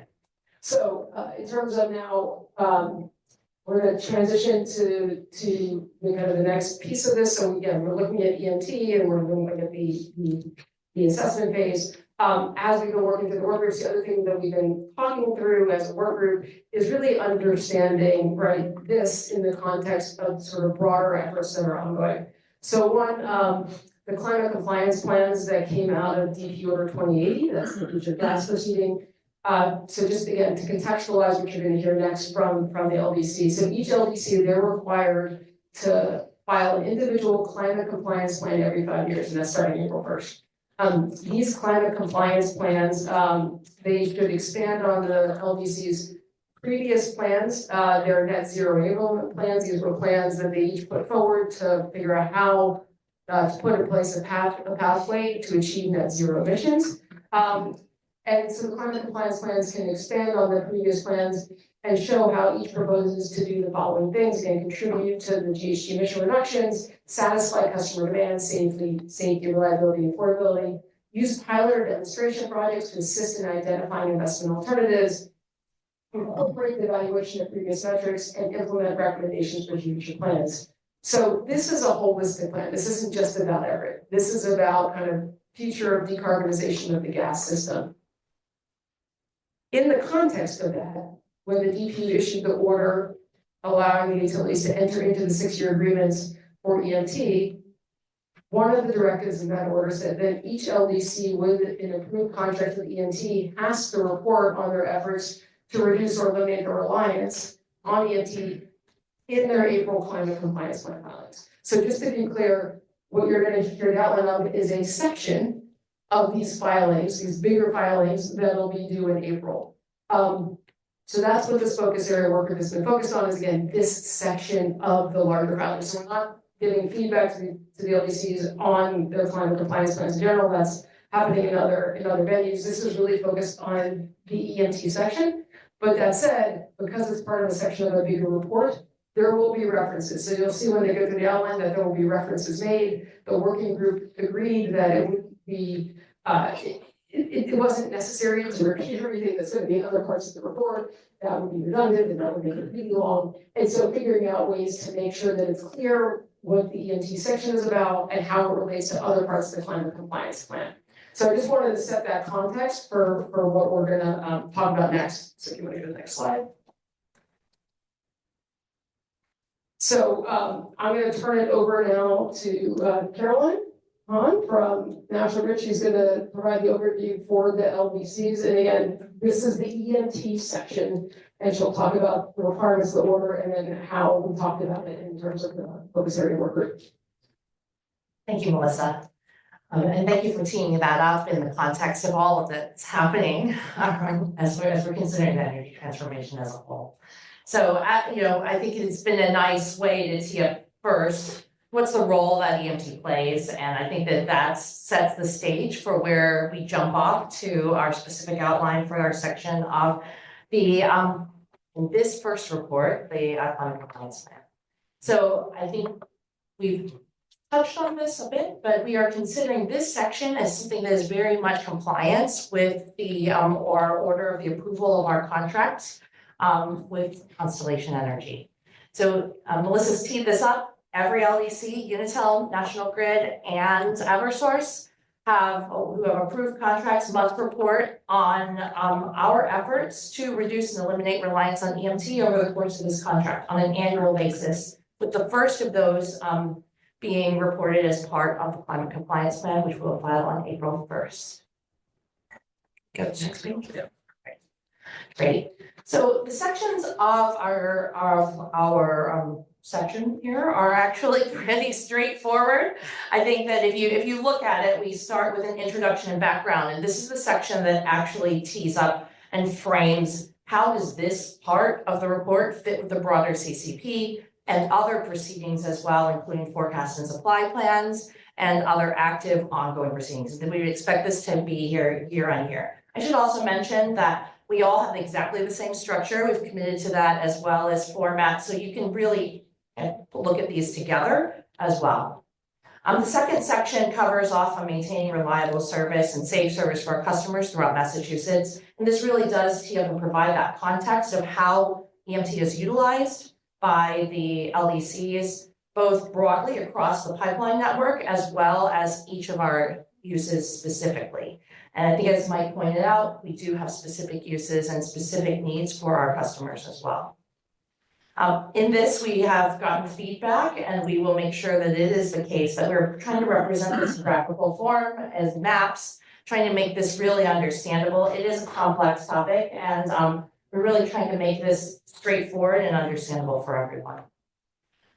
The next section is on the existing efforts to reduce gas demand, and these will tee up what has been historically done, the impact on our forecasts, as well as what we expect the existing efforts to continue to do to reduce gas demand. But that goes hand in hand with the next section on alternatives to EMT reliance, which Mike has teed up of how we're going to be bringing in the work of the subgroup of the FOG in to help us evaluate the alternatives. That doesn't take away the LEC's obligation to provide safe and reliable service and make those decisions, but it does inform and support and provides, I think, a sense of transparency of how we're considering these alternatives in the context of what our obligations are. The next section then really brings in cross-utility and stakeholder coordination, where we'll discuss the work plans of the FOG itself and how we're going to continue to engage throughout the course of our alternatives evaluation. Section 6 is reporting parameters, really outlining what we would expect to see in every report, how that will be structured. Again, this is on an annual basis, whereas the climate compliance plans are every 5 years, so these should stand alone. And then finally, we'll wrap up with next steps and future filings, and so we should expect to see this progress report consistent year on year. I think there are a number of different sections that you can read through. I'm sure you've had an opportunity to read through. I think as we look at the feedback that we received, it was really the big themes here were on making sure that we had consistency, which we've incorporated in, make sure that people can really understand it, but that we also are considering broadly how we the work of this FOG fits with just the other ones that you've just heard about, how we think about affordability and financing, as well as consider what electrification is going to do as we think to decarbonize the peak as well. So overall, I think we've received really positive feedback that's been very constructive. We've been able to incorporate in. We look forward to seeing more. And item. Thanks, Caroline. And all the rest of these slides, they are in your pre-read. I don't think we need to necessarily go through chapter by chapter, what's in each chapter. But they are in the pre-reads, and so if you want to click down, Megan, you can kind of see, Caroline gave an overview, you can see a little more detail what will be in each chapter. And the one that I do want to comment on is on the alternatives assessment. You'll note in your pre-reads that it does say that that will be updated based on the work of the work stream on alternative assessment. So while there's an outline for that, that will be populated and the content will be updated based on the work of that work stream that Mike talked about, to talk about how that is going to go forward, how they're going to do the assessment and the evaluation. So I just wanted to flag that this one is probably going to be one that's going to be of great interest to lots of people, that will be informed by the work of that work stream and incorporated at a later date. Right. So I think we are able to now move to sort of the discussion and the voting. Perfect. So we have 20 minutes until Secretary Tepper is here.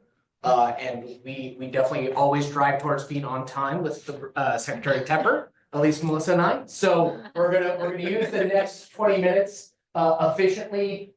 We have up here the discussion questions, a few kind of meaty questions for folks to consider as you think about any feedback that you want to provide. Again, I encourage you, if you had feedback, to turn your name card sideways or to raise your hands using the raise hand feature and Zoom online. And again, what we're driving towards is a vote on kind of two things. Do we think that kind of the requirements in what was just presented reasonably meet the requirements of the DPU order as we understand it, and also sufficiently reflects the efforts of the FOG to date? And as mentioned, the outline was provided to the FOG, there was input received, the LDCs revised the outline based on that input. So are we accurately reflecting all of the work that went into really refining that by the LDCs and in the FOG?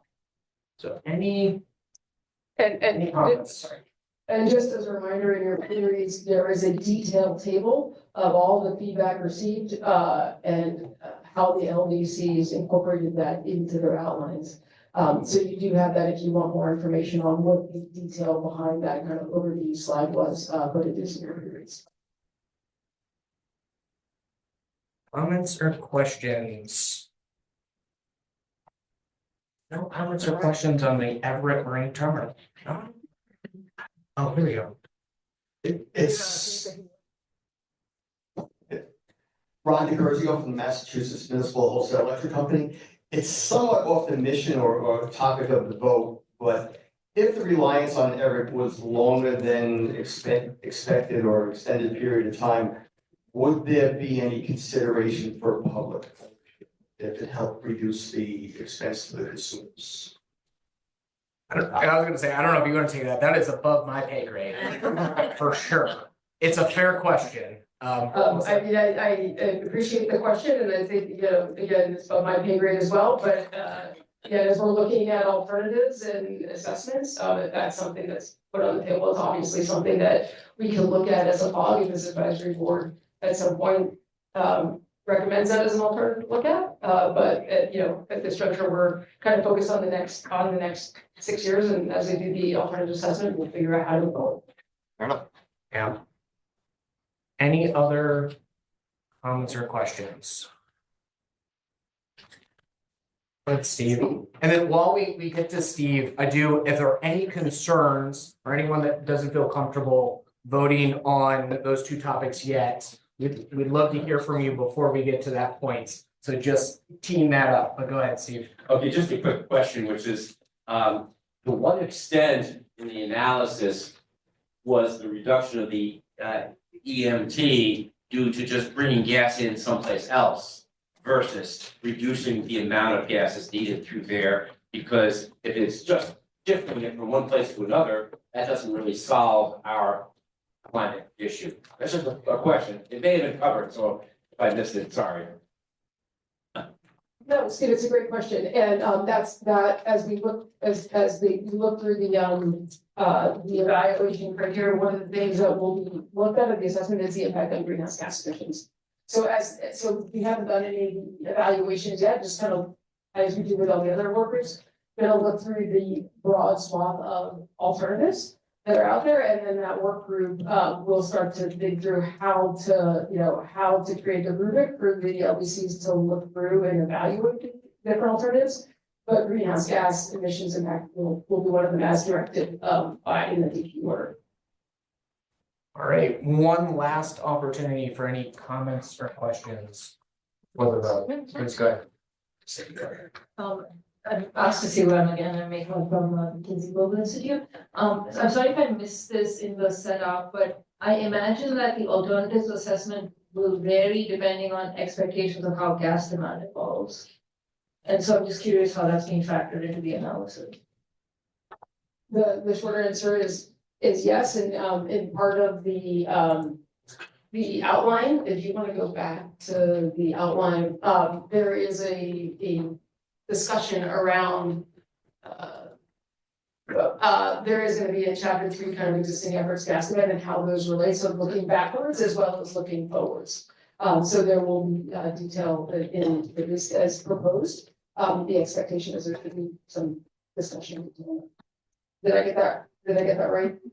Looking over Carolina. I mean, what I come up with, yeah. I'm just going back based on what's in the outline.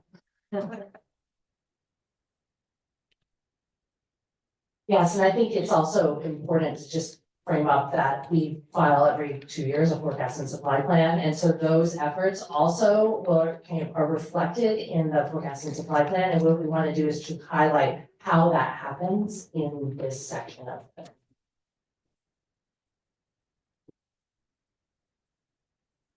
Yeah, this one. Go ahead. All this that we're gonna be using that as a starting point, but also looking at other state policies such as, for example, English standards and in consideration right now for how that will evolve and what's the next 5, 10 decade or so years. Just to reflect the potential range of base, what the baseline would be. Terrific. All right, well, I don't see We have a. one last, okay, great. Hey, so Lisa with the National Grid, I just wanna clarify the vote, just to make sure we're on the same page as to what this vote is asking, because as I read it, it's asking this group to vote on compliance with the requirements in the DP order around EMTs. So everyone should understand then what the DP order requires. If they're to vote yes, then what we've outlined as a part of our EMT plan in the CCP is compliant with the DP's order. So everyone has to have an understanding of that to vote yes on this. Am I reading that right? I think there's some context on previous slides, and I'll let obviously Melissa fill this in, but I think it's less about the content being kind of in compliance and rather that the topics that were included in the outline cover the topics that were required by the DPU to be included in the CCP relating to the EMT. Did that make sense to everybody, hopefully? Does that clarify it for you, Lisa? I just want to make sure that this body felt like they had enough information about what's required in the DPU order to determine that what we've proposed is actually consistent with what's been asked. So that, just to clarify what. No, I think that's a good clarification. I think, Josh, I'll sit over here. Yeah. And Josh, that was a good response in terms of, it's not necessarily the content, but what you will be reporting on is consistent with what was being asked to be reported on, which was on, if you want to go back a couple of slides.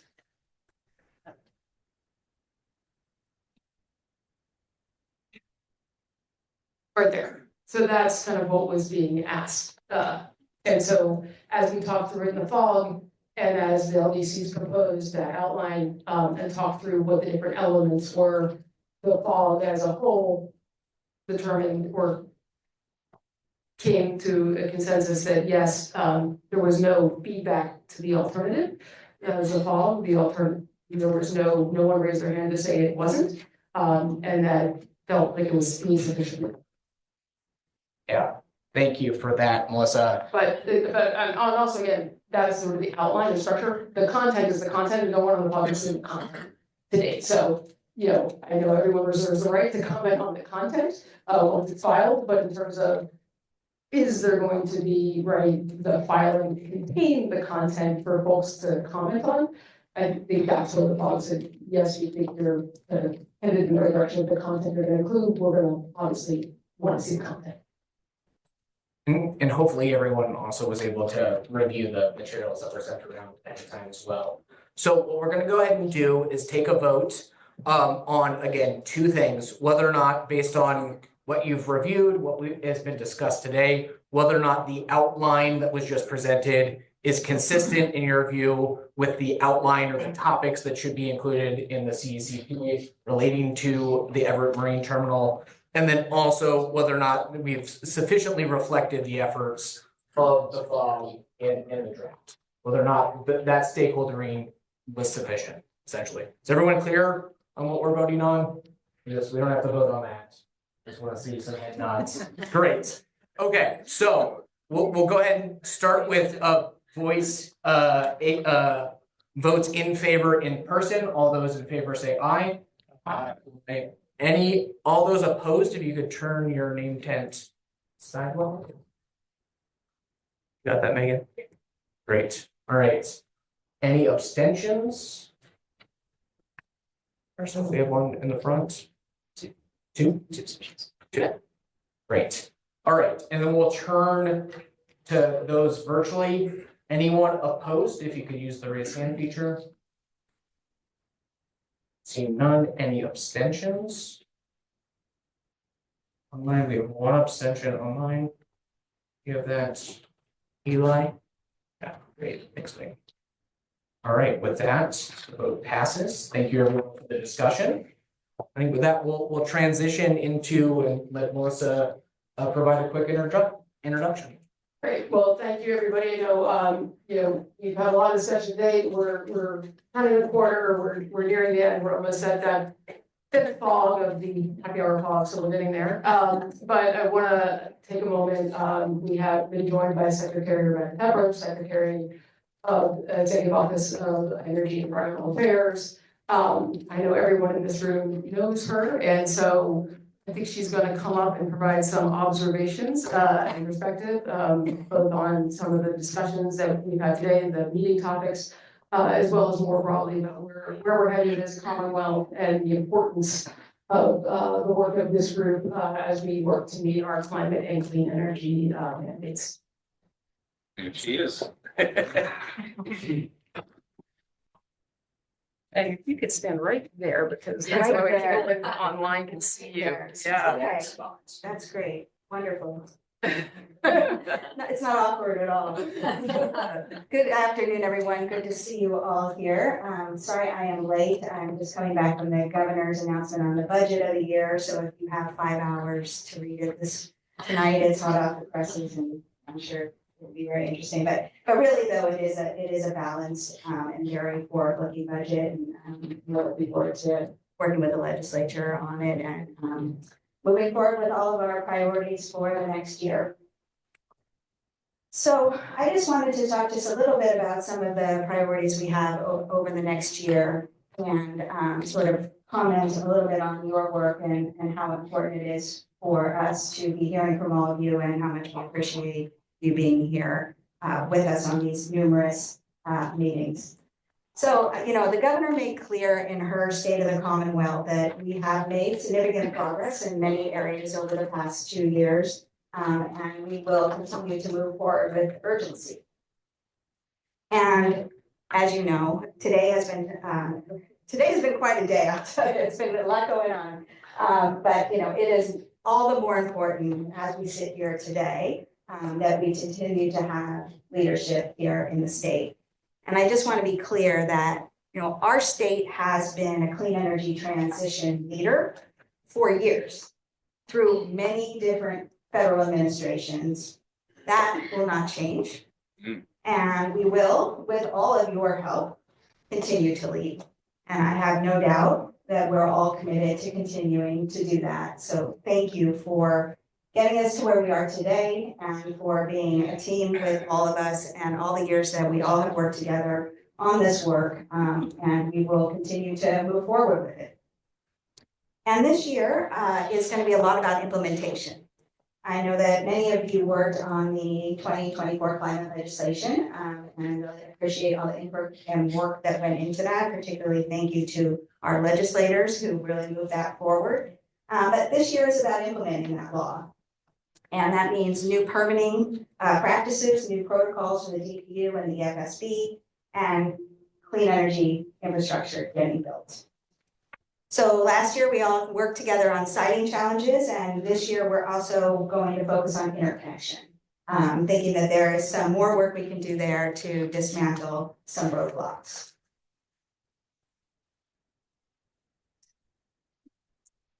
As you know, also our new SMART program is coming out. The new regs will be coming out later this year, and we anticipate that there'll be many comments on that. But we appreciate the work that people have been doing up till now, helping us refine that proposal. It is the way that we like to do work, which is put out an idea, listen to everybody, have people tell us it's no good, tell us what we need to do, and go back to the drawing board and try again. And that's what we've done there. I think we've come to a good place, but I'm sure you will tell us the places where we need to still do some revisions. Between sort of these initiatives and our efforts to grow the offshore wind industry and exercise our new procurement authority and continue to invest in the climate tech industry, as you see here, we're working very hard on that. I do believe that we're well positioned to lead at this moment. And that's why your continued engagement on this advisory board really is important. We are looking for a coordinated effort across our economy to continue to march forward with climate action. And we're gonna have to be a little nimble, maybe a little creative to get there. But I do feel like, with the help of people in this room and other people, obviously, that, we can get there. You know, the havoc that comes from climate change, is being experienced all across the country. Saw terrible pictures, on TV last week about that, and I guess nobody watches TV, but you saw it on your phones, whatever. My kids were home from college the other day, and they said, "Mom, we're really getting worse on the knowing what's going on in the world, but now that we're not here anymore." They play songs and ask me, who sings this? So I'm still energy geek, not really giving up on the culture, I guess.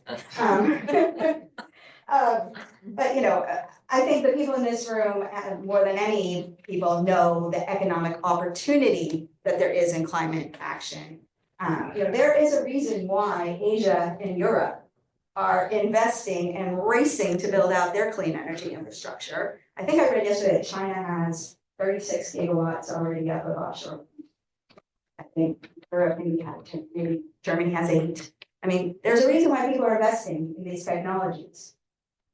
So we're going to continue to capture jobs and bring economic development to our communities and move towards energy independence, by continuing on our clean energy path.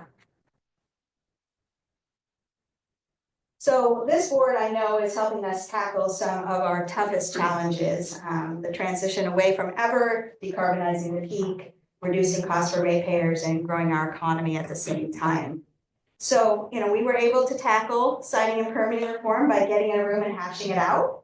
And, you know, we hashed out for a long time and talked a lot about differences, but that's how we make lasting change. And I do believe that it's possible to do the same here. And as the governor reinforced in her State of the Commonwealth address last week, our charge is to become more energy independent, find ways to make energy more affordable, and protect our environment.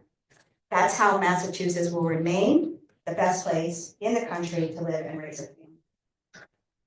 So I understand that there have been and will continue to be a lot of meetings and a lot of meetings and a lot of information that we're asking of all of you, not just here, but across all of our EEA agencies. I know that we are asking a lot of people, but as I have said to you before, we really do appreciate the time and the attention, and I think it's important for us to be making changes together so that they last into the future.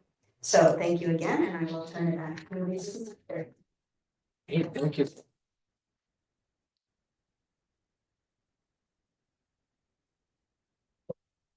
Thank you so much. Is that working? There we go. Thank you so much, Secretary, for those remarks. Really helpful to ground us in kind of our broader policy efforts. Thank you. That's right. This awkward camera that we're supposed to be staring into.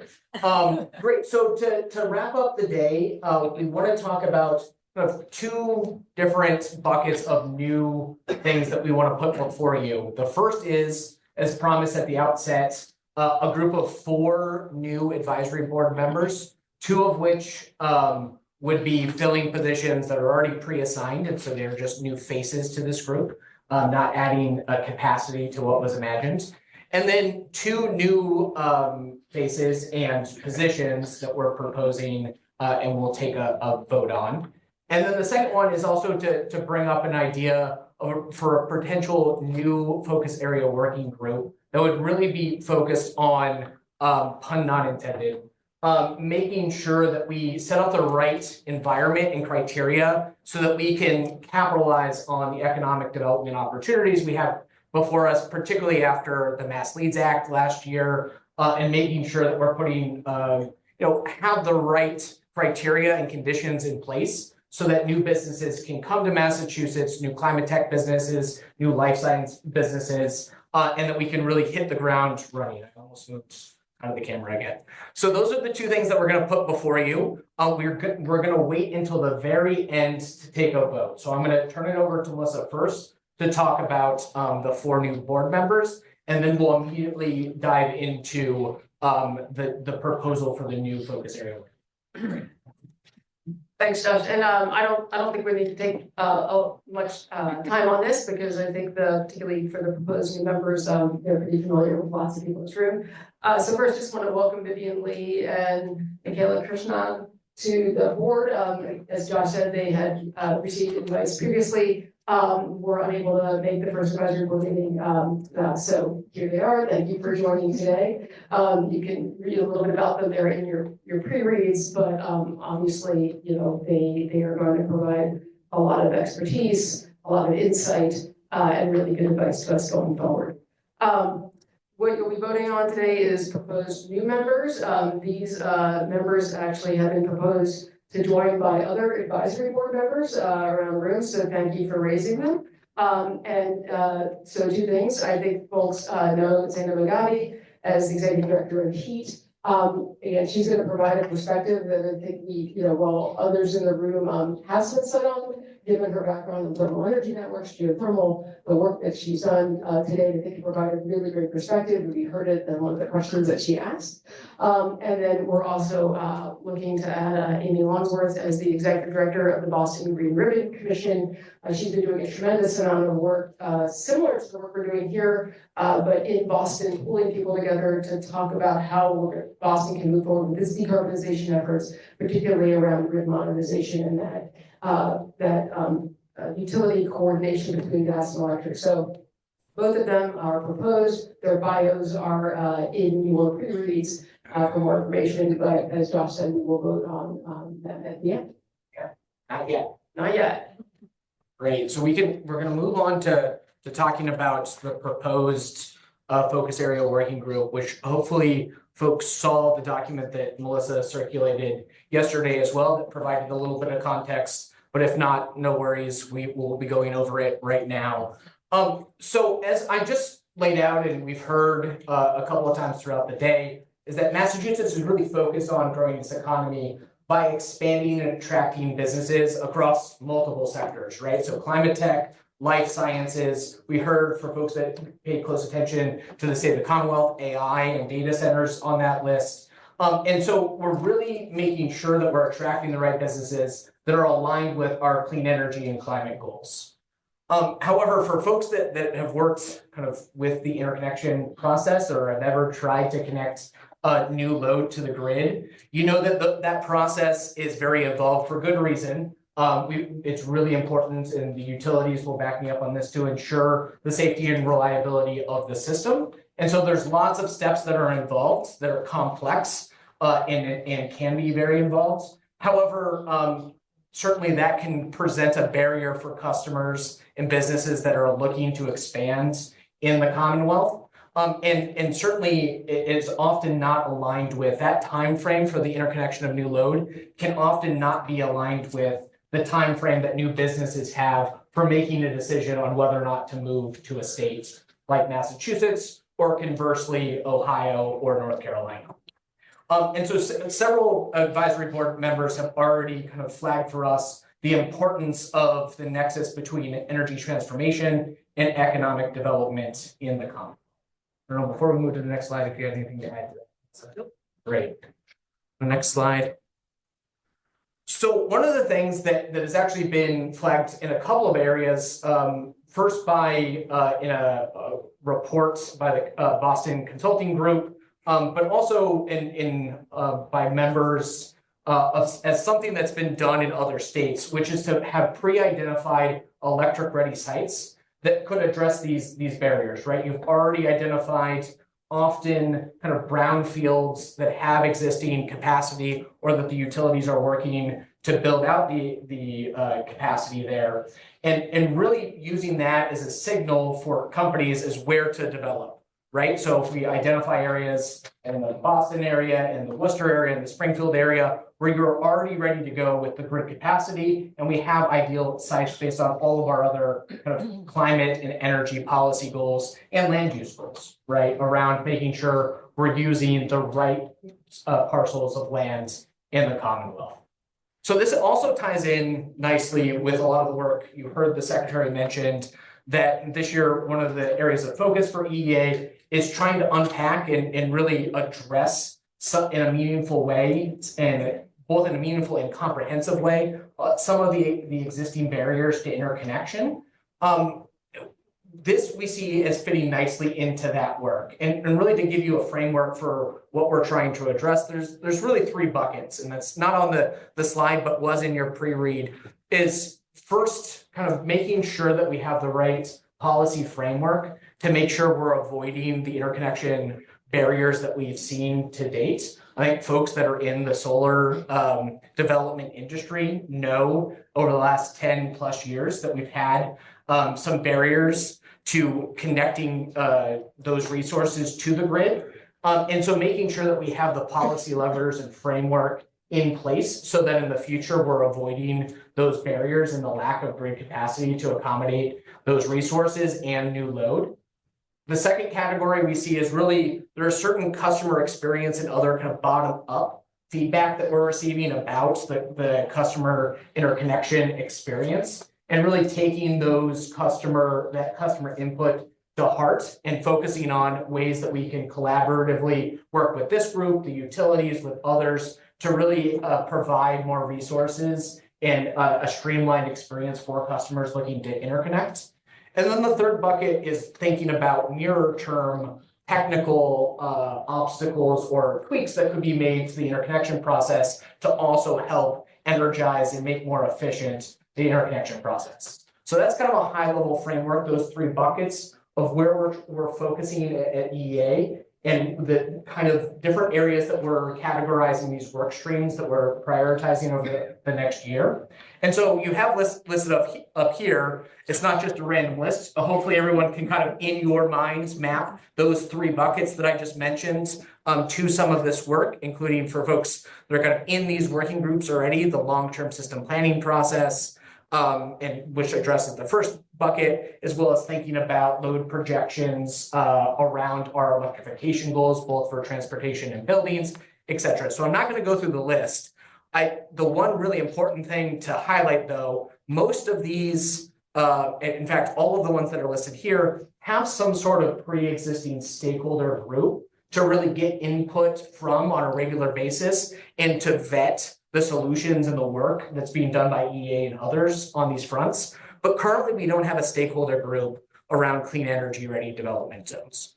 And again, I mentioned this earlier, but there are other states like New York, there we go, Ohio, California, and North Carolina, states that we often hear from, and I think are the folks from EOED, if they're here, can back me up on this, that we often hear from them that that's where we're losing out to companies that are moving to those states instead. Those states have also explored something like this. Anything to add to that? Okay. Next slide. Great. So we went through the reasons for the fog. I'm not going to rehash any of that. But so the proposal in front of you is to create a new focus area working group that, again, is not harkening back to some of what Melissa said earlier, is not looking to create additional work for everyone, but rather as a place to really bring together all of the great work that EEA, EOED, others in this room have already been doing on this topic to make sure we stay coordinated and are collaborating together in an effective way. And then also provides an opportunity, as I mentioned earlier, we don't currently have a stakeholder working group or an avenue to hear from stakeholders on this topic. It provides that new avenue to hear directly from customers on what would be attractive to them if we were to set up these clean energy development zones. So that's the opportunity, that's the pitch. I don't know, before we move on to the votes, I don't know if you have anything to add. You know that? Yeah, no, thanks, Josh. I think that's helpful. So again, we did have information in your pre-reads and sent out a summary last night specifically on this. But what this focus area work group will really fill a gap that exists today in terms of getting stakeholder feedback and input and alignment with economic development and energy transformation, as identified both by advisory board members, but also in some of the work that's been done sponsored by Mass CEC, as well as been discussed throughout the administration. So again, it's an opportunity for us to kind of bring some efforts together. So I know that we had a couple of advisory board members that actually wanted to make some comment on this. I know we're gonna go to the discussion part right now. So I can talk to, I think, Dan talked to me in advance. So I know I've been questioning some, I actually think this is a really smart place to go, because beyond even some of the economic development efficacy that others can speak to far better than me, there's almost a fourth silent bucket, which is some of this is probably gonna come regardless. And part of, I think, the work that we can do is help them redirect or direct it towards the parts of the grid and the parts of the state that can best accommodate and best enable it as well. So I think there's the dual track of, on the one hand, set up whatever we can do to attract as much business and economic development as possible, while making sure that that stuff can integrate as well as possible onto the grid, because we've certainly seen in all those other states, there have been friction points on some of that as well. Yeah, that's really helpful. And that's actually for folks that have been following the long-term system planning process working group, you gotta get shorter names. And it's, part of the area. Yeah, so that echoes those comments, and I just wanted to give people context. That group is really focused on bringing the utilities together, so the investor-owned distribution companies in Massachusetts, as well as stakeholders, to develop kind of a proactive framework for developing out the grid, and exactly what you're talking about in terms of really identifying where we want to direct development is a key theme that's been coming out of that working group. So appreciate that, Dan. Sorry, go ahead. Yes, attracting businesses to the state. Oh, Dan Leary with the Utility Workers Local 369.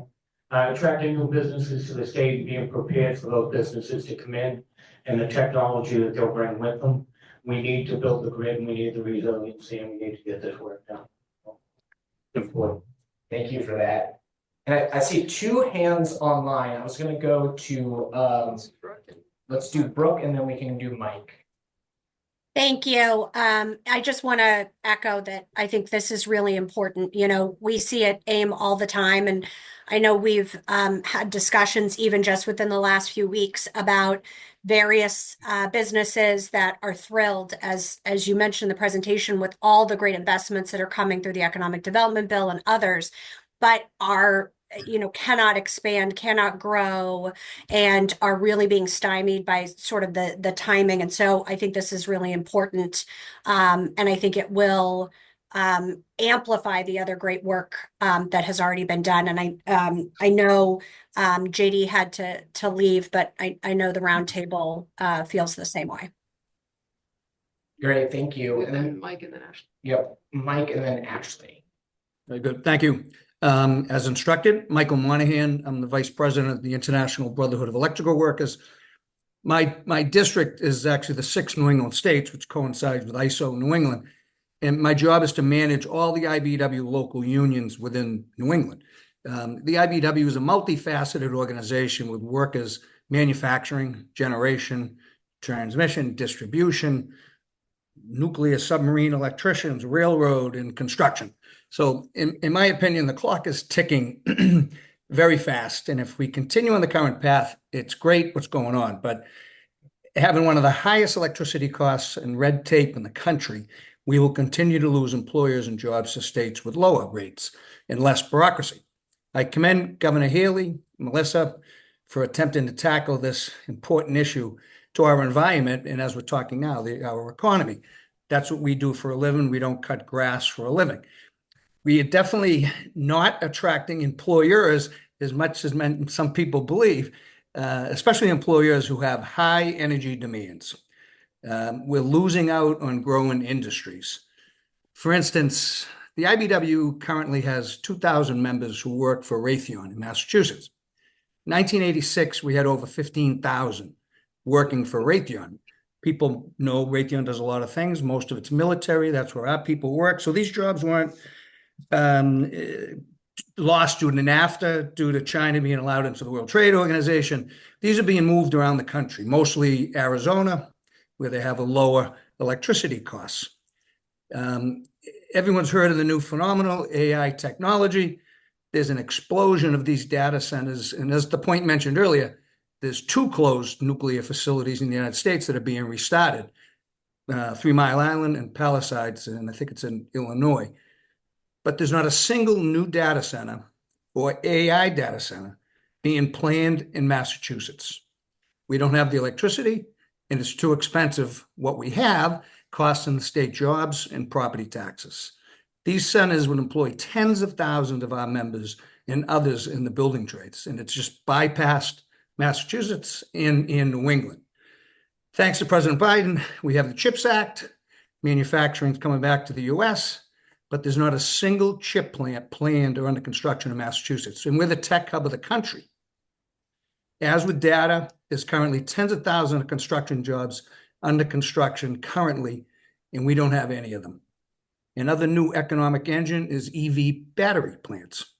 Currently across the country, thousands of construction workers are building these facilities.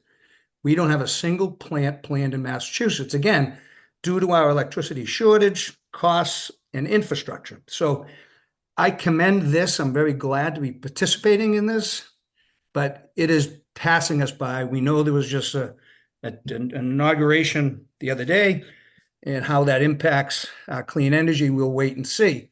But all the trillions of dollars that have been allocated for chip, for EV, and even the government's getting into the data center world on federal property, but it's just bypassed us altogether. And I've listened very attentively, and again, I love it. But as we're talking about decarbonizing, I understand what people think about Everett.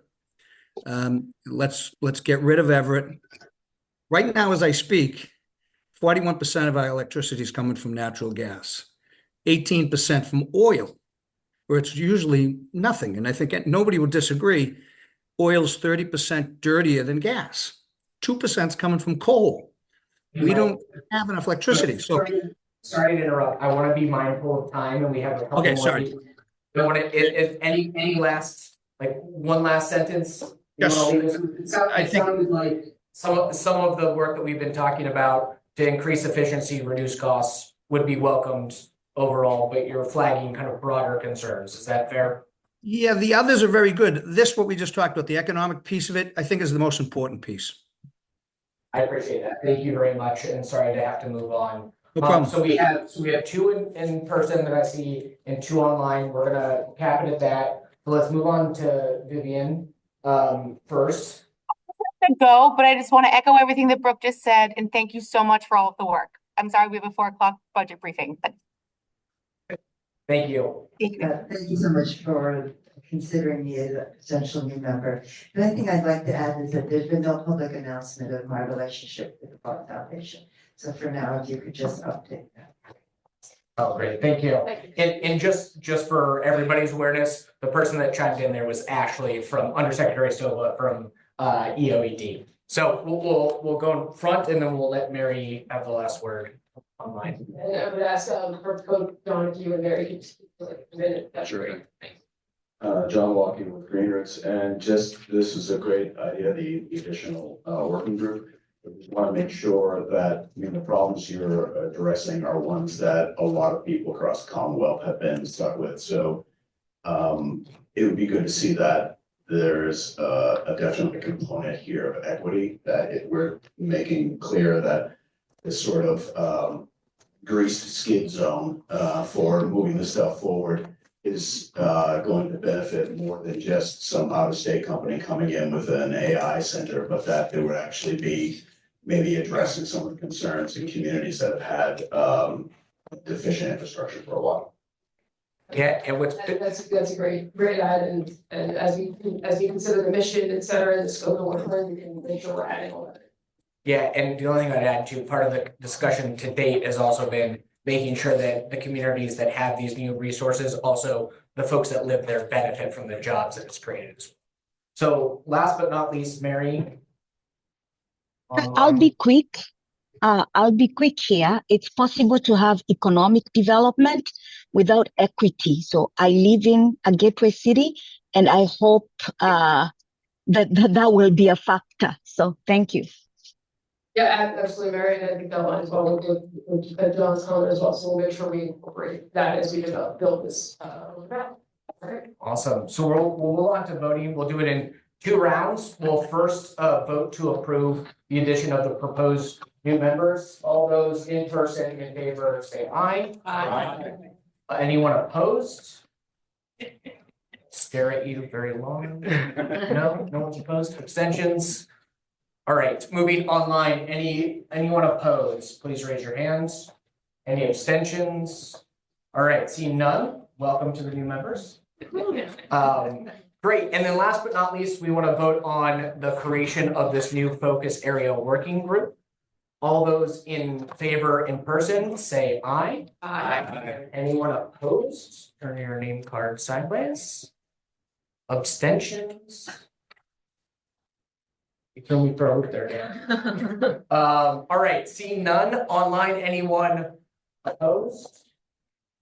Abstentions?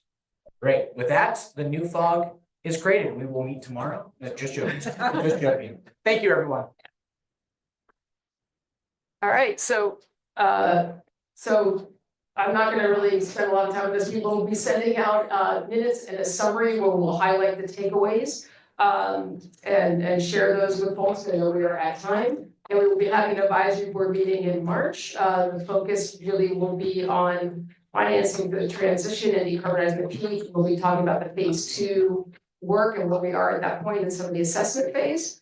And we will be sending out a survey like we did last time with some dates for advisory board members to choose from.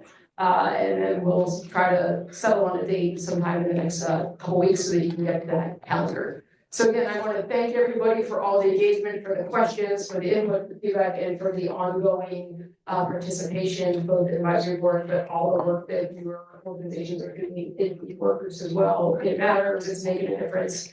And we really appreciate it. And so with that, anyone that can join for some additional networking at Perry Nation, that will be starting now. Okay. Thank you, and